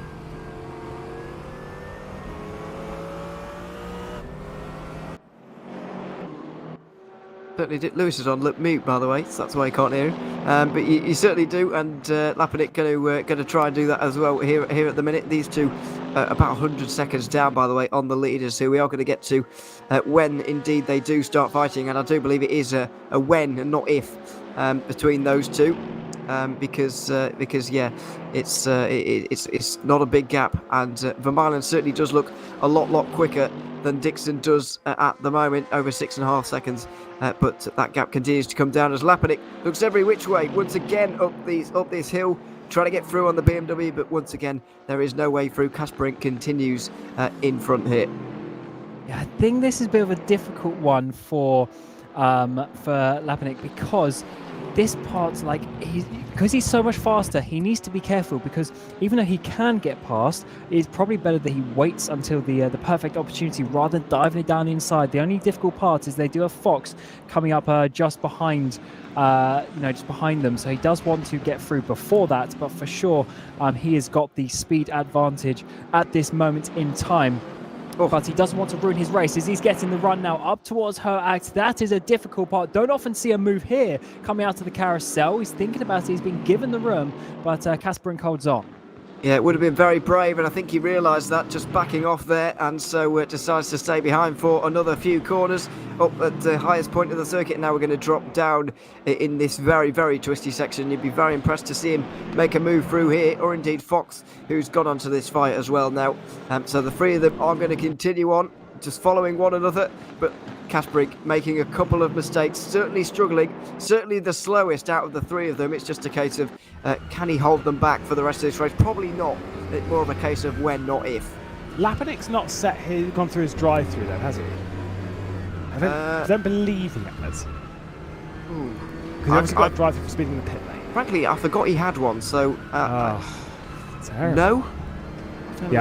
I don't think he has. Well, we'll ride him all with Fox. Whoa, Lapinick's looking for it. He's not going for it just yet. Going down into the Flats Garden and then hooking up both of the apexes here. I mean, Lapinick is looking super racy. Unfortunately, when you get to this point of the track, the move does become the let's just do it on the Duttinger Her, because anything else is a bit too risky. But either way, clearly Kasparink is struggling on the speed right now. He's had to defend quite a while from Veilgosh. He's now having to defend from Lapinick as well. It's tough stuff out there. Oh, it's certainly tough. That is why I love this track, though. It's not easy, although as Kasparink goes a little bit wide there, that's going to give Lapinick the opportunity. But, I mean, Fox is all over the back of him. He was 2 or 3 seconds behind, but that's just how much slower Kasparink is at this point of the track. And now, as we come through Gelgenkopf out onto the Dottinger Her. Oh, that's so wide, though, from Lapinick, taking all the speed. And I think he's going to be able to get a run, though. Yep, I think this is going to be on. I don't know if Fox can gain both of them. Surely it's a bit too much to ask that. Oh, we are going to go 3 wide though onto the Duttinger Hoa. This is it. Is Fox can get both of them. He gets one in the form of Lapinick. Is he going to get the second in the form of Kasparink? He is side by side, and that's the one that he really needs to clear, is his fellow M6 driver.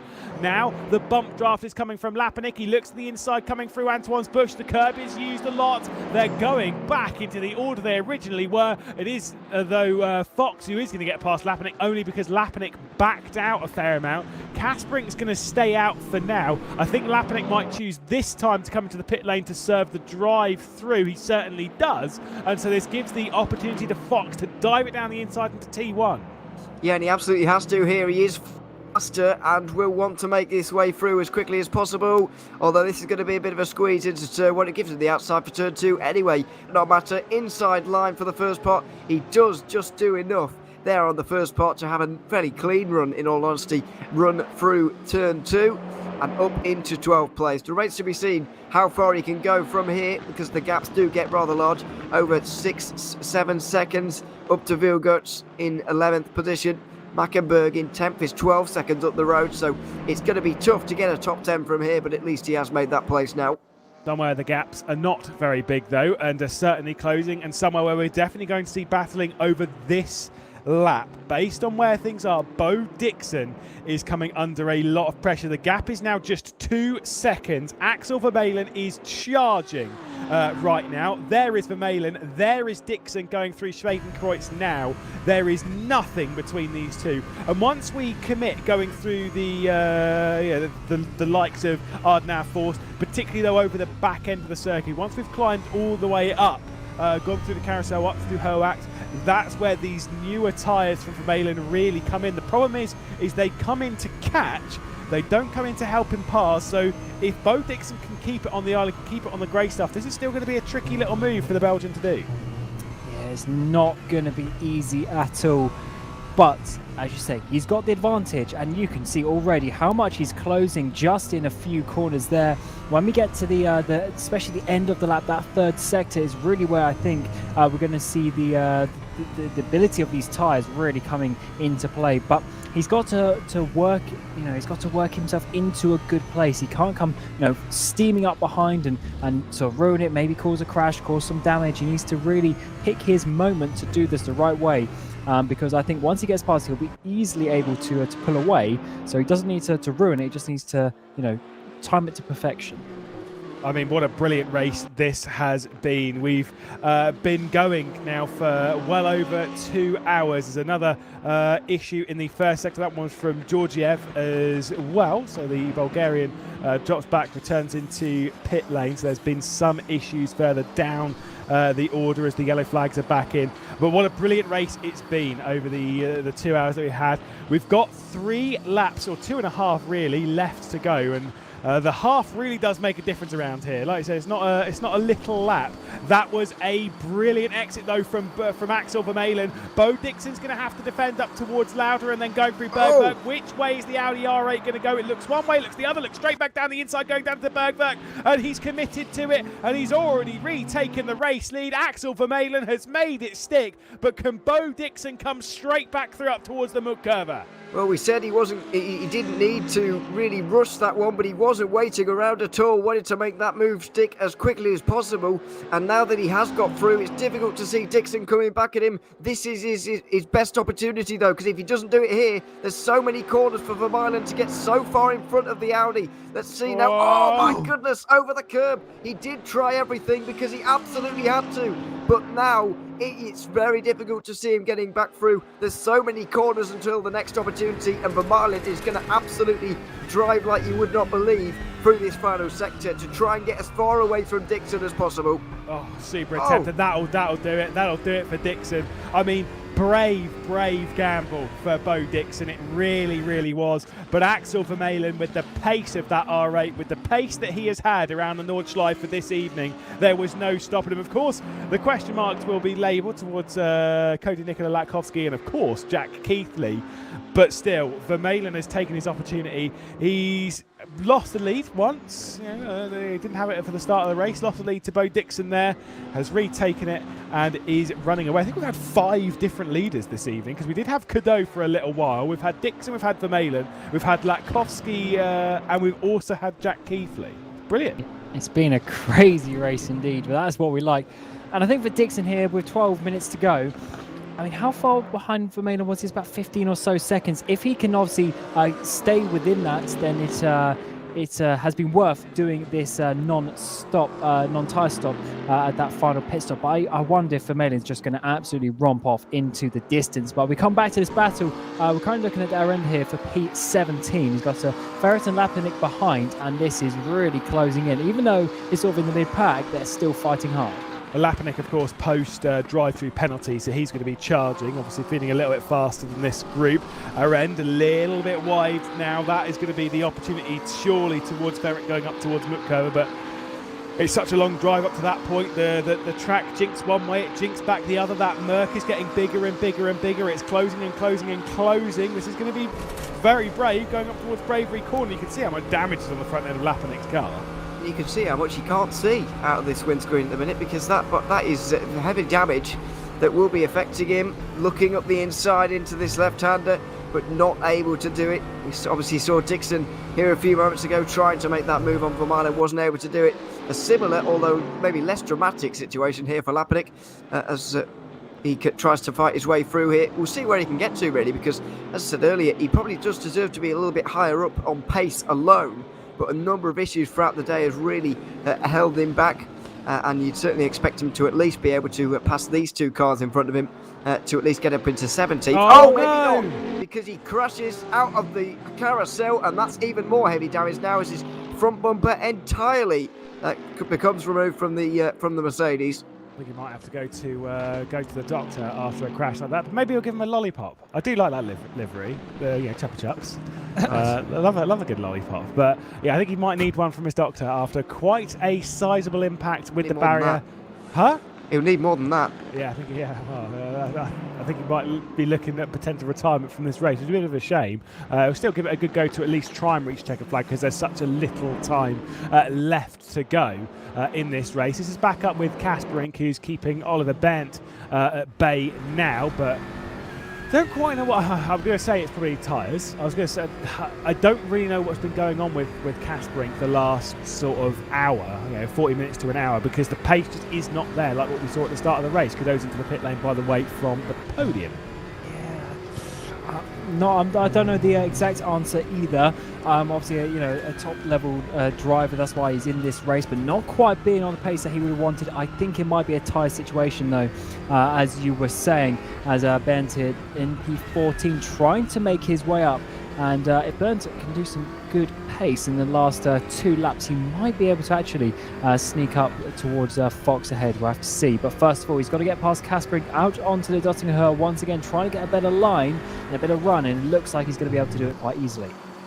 Well, we'll have to wait and see on that. It does look like it's going to be an easy one, but you never know with moves. There is such a thing as going too early on a move on the Duttinger because you can be repassed. Although with the speed that Bernd is crawling past Kasperink, you'd have to say that this should be pretty simplistic in a sense. But there you go, Kasperink.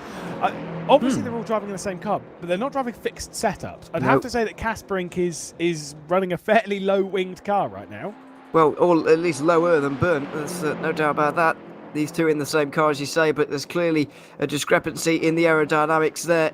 But just to your point on him, maybe not being as quick for the last hour or so. I mean, I think he is on older tyres compared to those around him at this stage. You've got to remember when he last pitted when he last pitted for tyres on lap 8. We are now on lap 17. He's trying to do a 10-lap stint on these tyres, whereas some of those around him may be only on lap 5 or whatever, lap 4 maybe, of their tyre stint at the moment. So I think he's struggling with that, but he's doing a good job of defending. Once again, despite not even having the inside line into turn 1, he's still able to hold on to 13th place. And there's no real opportunity. I mean, now, realistically, there's a couple of little opportunities. Going down into Dunlop, to be fair.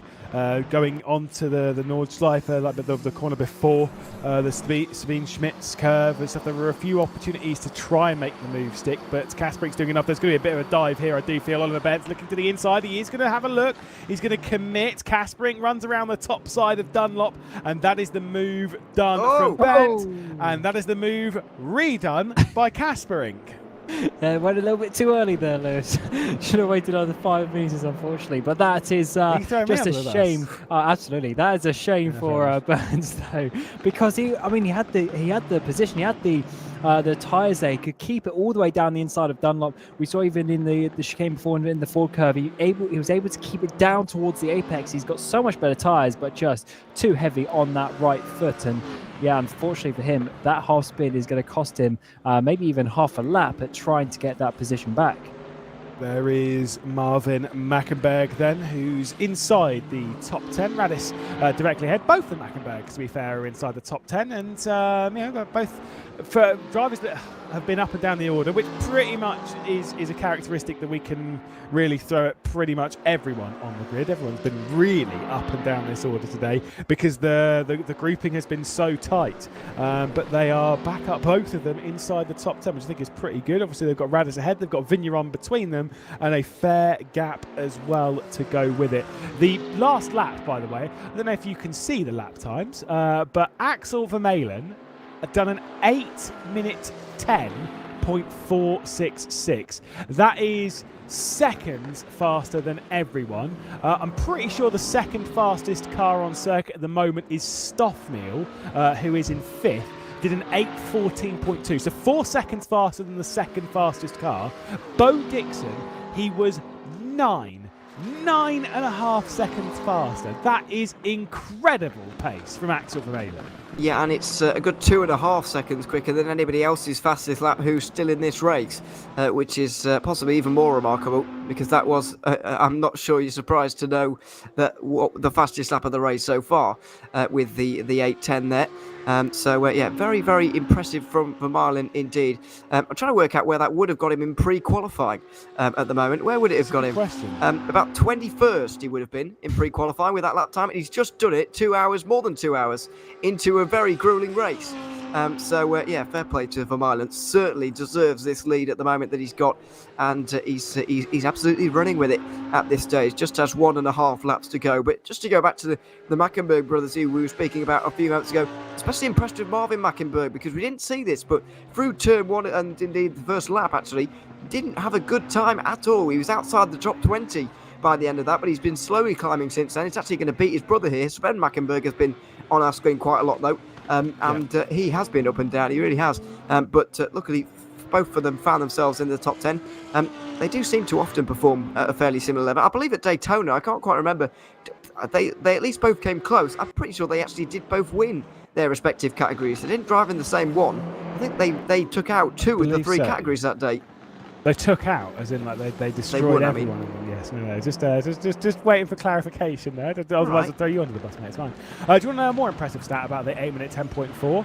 Even though this is kind of expecting a race like this, especially at this point in the race where you're running a bit lighter on fuel. But if he'd done that time in qualifying, he would have qualified 3rd, which is where he qualified. So wow. It was 1 second slower than his time. He did an 8-minute 9.1 in qualifying, so it's just over a second slower. But still, it's a time that would have put him in the top 3, which is just ridiculous how fast Vermeulen is right now. This is back with Bernd, again, still trying to find his way past Kaspering for 13th. Do you want to know a funny thing as well? I think Vermeulen is going to finish. So many funny things. I think he's going to finish further ahead of Dixon than the gap when Dixon decided not to pit for tyres, which means I think it hasn't worked out at all for Dixon to stay out, unfortunately. But let's keep to this battle. Burnt towards the outside of Kaspering. This is going to be the move that generally moves you towards the inside of the McCurver. But he hasn't quite got his car there. Kaspering defends on the inside there. But as we get towards the actual McCurver itself, Burns once again having to sit behind Kaspering. He's just got enough in the straight line and most of these parts of the track to be able to hold on to the German driver behind him at the moment. We'll say with Dixon, though, is that I don't think the goal was necessarily about Leo. He knew that he was going to be slower, right? That was the thing. But we know that track position around here is king. And it was just a bold move from Vermeulen.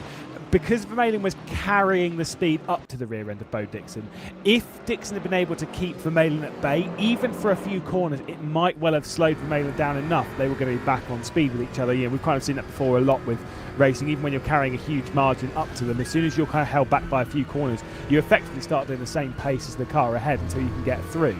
And that was kind of the goal from Dixon's point of view, was just trying to hang on. It didn't work, fair enough. But I think really now it's kind of the question is he going to lose position out of it? I'd say no. I don't think Conrad Wenck is going to be able to do the what would be required, which would be 8-minute 10s.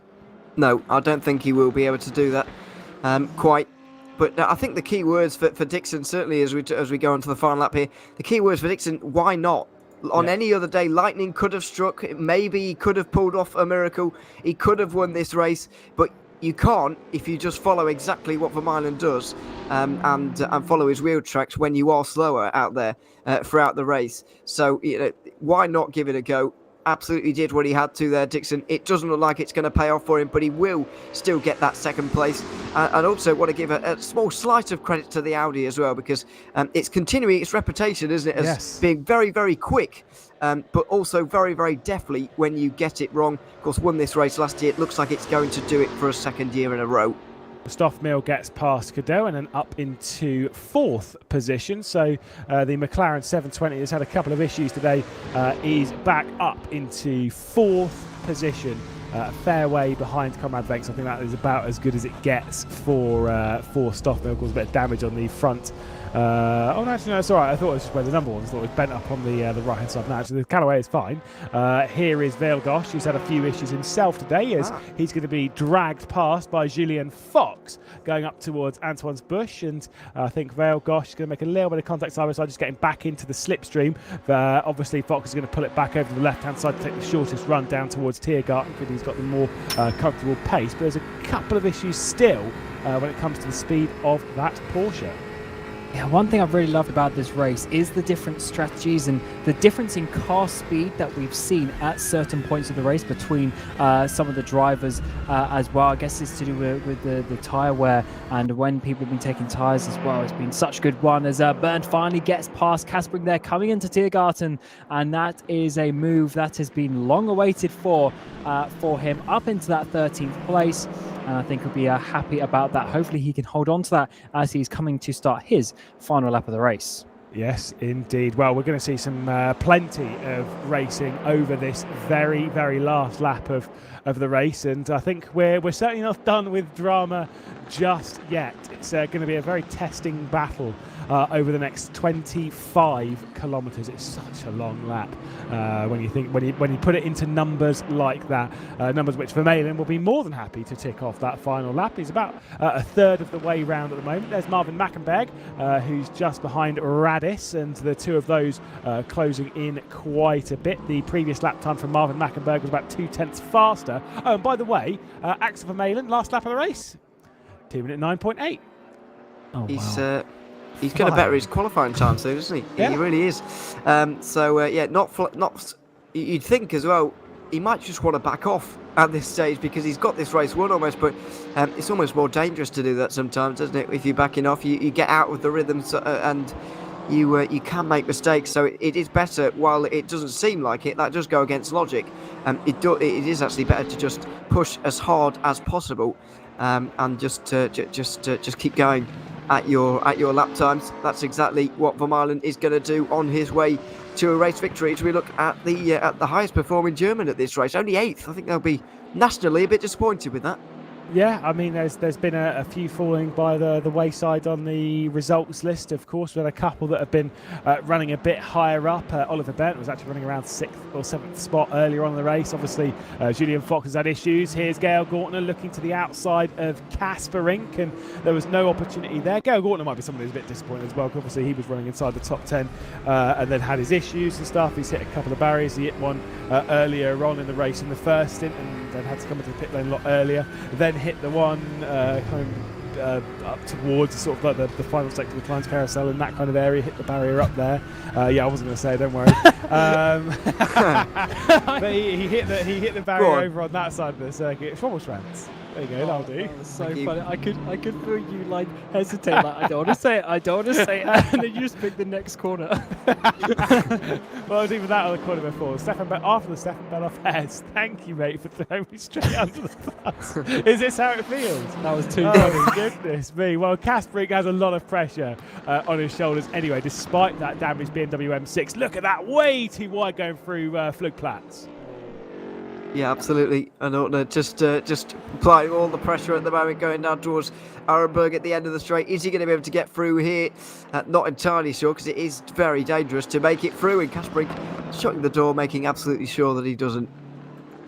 Only just holding it in the right spot right now. Doesn't have too long to really keep the Italian of Gail Gortner behind. I mean, if you spoke to Gail Gortner, you kind of wouldn't really think that he's that Italian, but he's from quite a mountainous region, I'll say that. Yeah, up in northern Italy, so it's basically, yes, I'm pretty sure he speaks German and Italian and English and maybe a little bit of Swedish as well. I'm pretty sure he's lived in Sweden for a long time as well. So there's a well-versed man who's plenty fast enough behind the wheel of a race car, trying to find his way past Kaspering right now, which the opportunities are disappearing one corner at a time. Yeah, they certainly are. And There's quite a few corners for him though, which is the good part of this track. Certainly a lot of corners to count down before the end of the race, which is always quite funny when you say you go onto the last lap around this track. It's a long one, and that gives you a lot of opportunities. But as we said, the real main place to do it is at the end of the Dottinger Höhe, which is really the last chance on this lap as well, coming into the final braking zone, and that is really going to be where some of these drivers are looking to dive it down the inside. And it's so difficult with the Tiergarten before it and all the wiggles and the slaloms that come with it. Do you also? I mean, it's not going to happen, I don't think, but Venk is closing in quite quickly on Bo Dixon. I think Dixon's got enough in the tank to keep him at bay. We're kind of discussing it needed to be Conrad Venk lapping sort of the 8-minute 10s, 8-minute 9s that even Axel Vermeulen's doing to even close in. 13 seconds should still be enough for Bo Dixon to hang on, as we can see in the final section of the track going through Flansgarden right now. Vermeulen is well in control, and the only person that can beat Vermeulen is Vermeulen. Yeah, and he's running out of corners still. Oh, goodness me, he nearly did there. He took flight, but he's still on the road, thankfully. You're absolutely right, though. The only thing that can take this race away from him now is himself, and he's running out of corners indeed to make that vital mistake. He's still got 26 seconds, so he could still arguably have a crash anyway, but he won't want to, and he'll just clean up these final few corners with no problems, hopefully, and take this victory. Already flashing the lights, he knows he's on camera, and he's just enjoying the moment. Ortner still trying to find his way past Kasperink. That's Mutkova ticked off. So next one to file their way through Klosttal up towards the steel Strecker. No move here. Got to kind of worry Zabdir's closing in as well. What was Zabdir's last lap? It was a 20. This is about the same kind of lap time that Ortner and Velgosh, or Ortner rather, and Kasperink were doing. So I don't know if Zabdir's going to be there, but he might well be knocking at the door a little bit later on. This is on board with Vermeulen then, who is one of our 5 race leaders today. Bo Dixon led a lap. Godot led a lap courtesy of rolling through the strategy. And then, of course, the question marks between Nikola Latkovsky and Jack Keatley, both of which having technical issues here in this race. But as he comes out of the final corner, Axel Vermeulen has done the work and had the pace, and the Nürburgring 2.4 hour here on Nürburgring goes to the Belgian driver, and it's an R8 for the 2nd consecutive year, and it is Axel Vermeulen on top. Bo Dixon will come across the line about 30 seconds afterwards. He's tried something on strategy, and we thank him for it, but 2nd place is all it'll be in that BMW M6. 3 different cars onto the podium, because it does seem as though Conrad Venk is going to come across the line in that Bentley.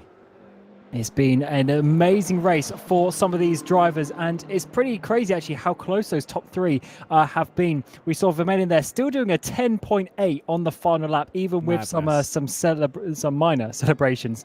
And here comes Venk across the line, the Swiss driver, and he's got to be happy with himself. Only 33 seconds after almost 2.5 hours.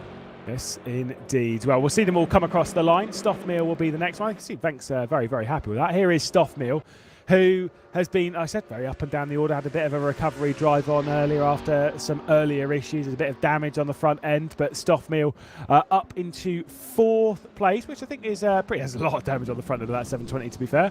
And he'll come across the line. Cadeau keeping Rosen at bay. Rosen's very, very close. Is there going to be a final send coming down towards Tiergarten? No, not yet. This is going to be close across the line as the Callaway leaves Tiergarten. I think it's going to go the way of the Callaway, but not by much. Rosen's very much there as they cross the line. 5th place is Cadeau's. Rosen in 6th place. Radis and Marvin Mackenberg are pretty close. We're going to see quite a few close drives towards the line, I do feel. Marvin Mackenberg was the next one to get a bit close, but Radis hangs on to 7th. Yeah, indeed. 6 different manufacturers, by the way, inside the top 6, which is a fantastic record as well to have. But yeah, Vigneron there over the line for him. 9th place after an early stop, a long stint to the end. Sven Mackenberg had the same as well. He finishes 10th to round out the top 10.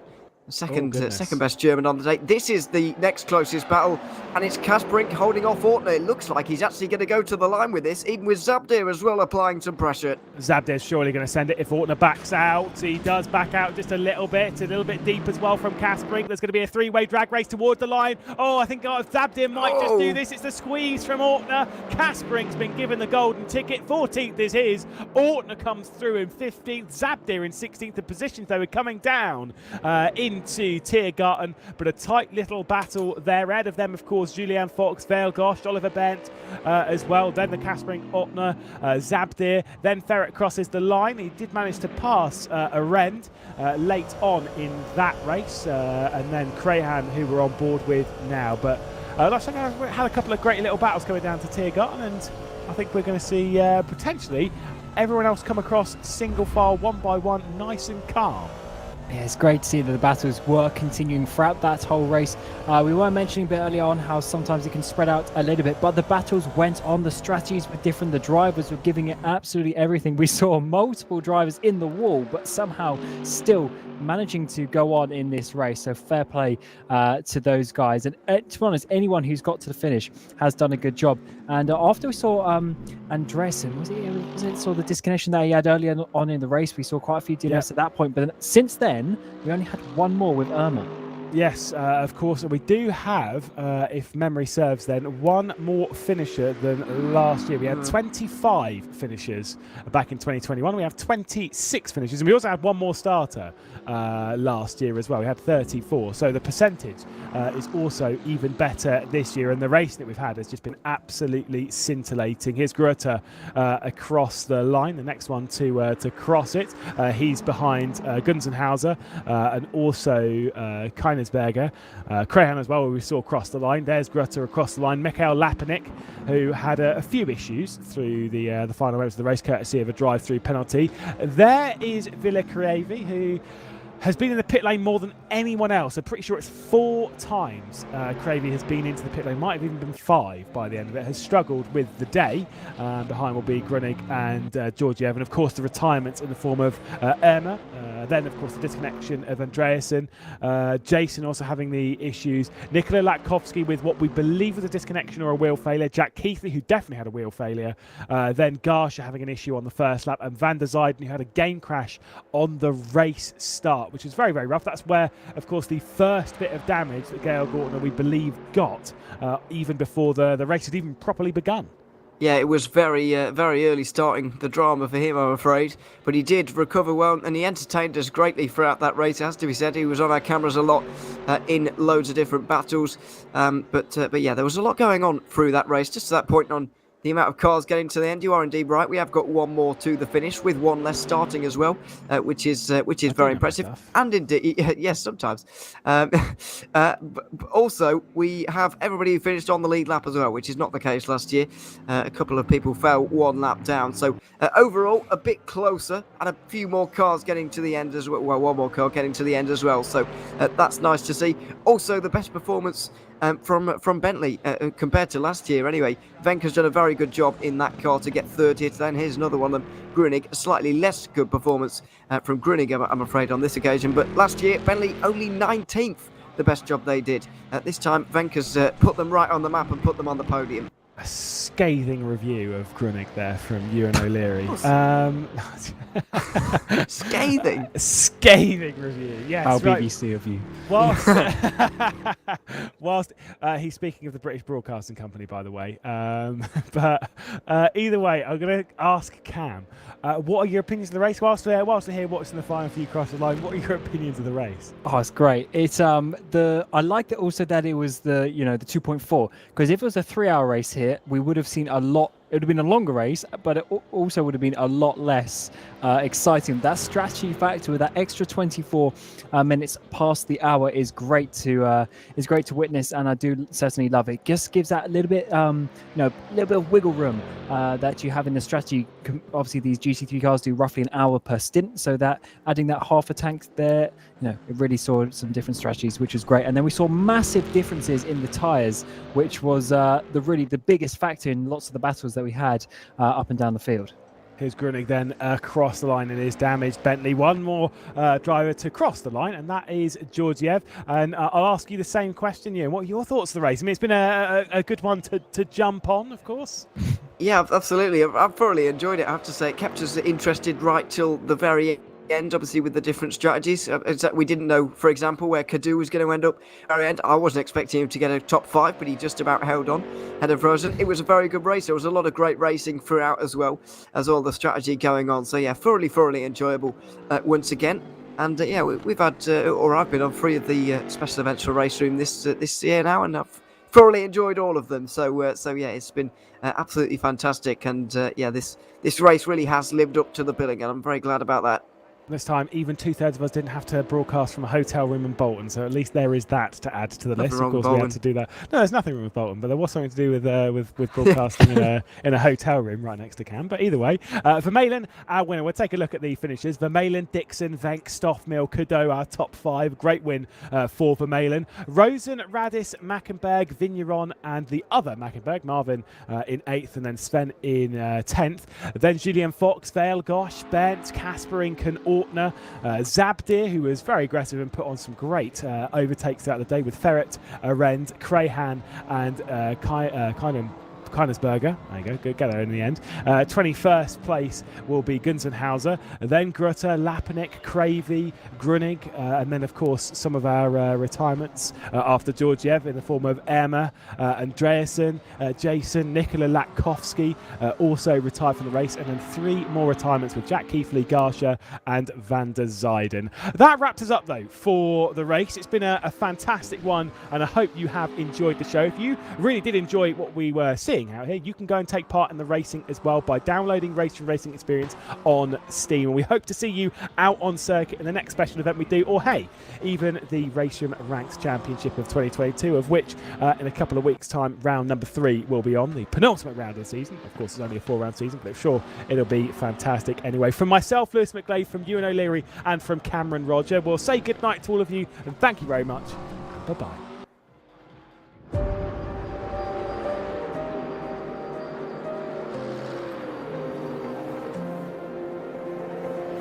It's a 2.4-hour test around the green hell itself, the Nürburgring, with all of its twists and turns, and through all of the action.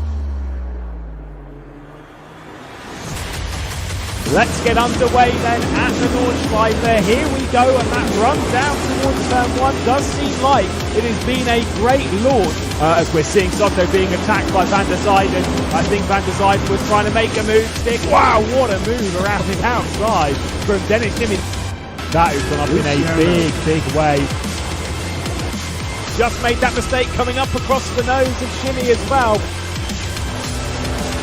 So close between the two of them. He's committed to it. Oh, it's not quite enough. Soto's out of the final corner. He's across the line, and he's going to win the race on perfect strategy. Well done, Javier. Great win. You deserve it. Vamos!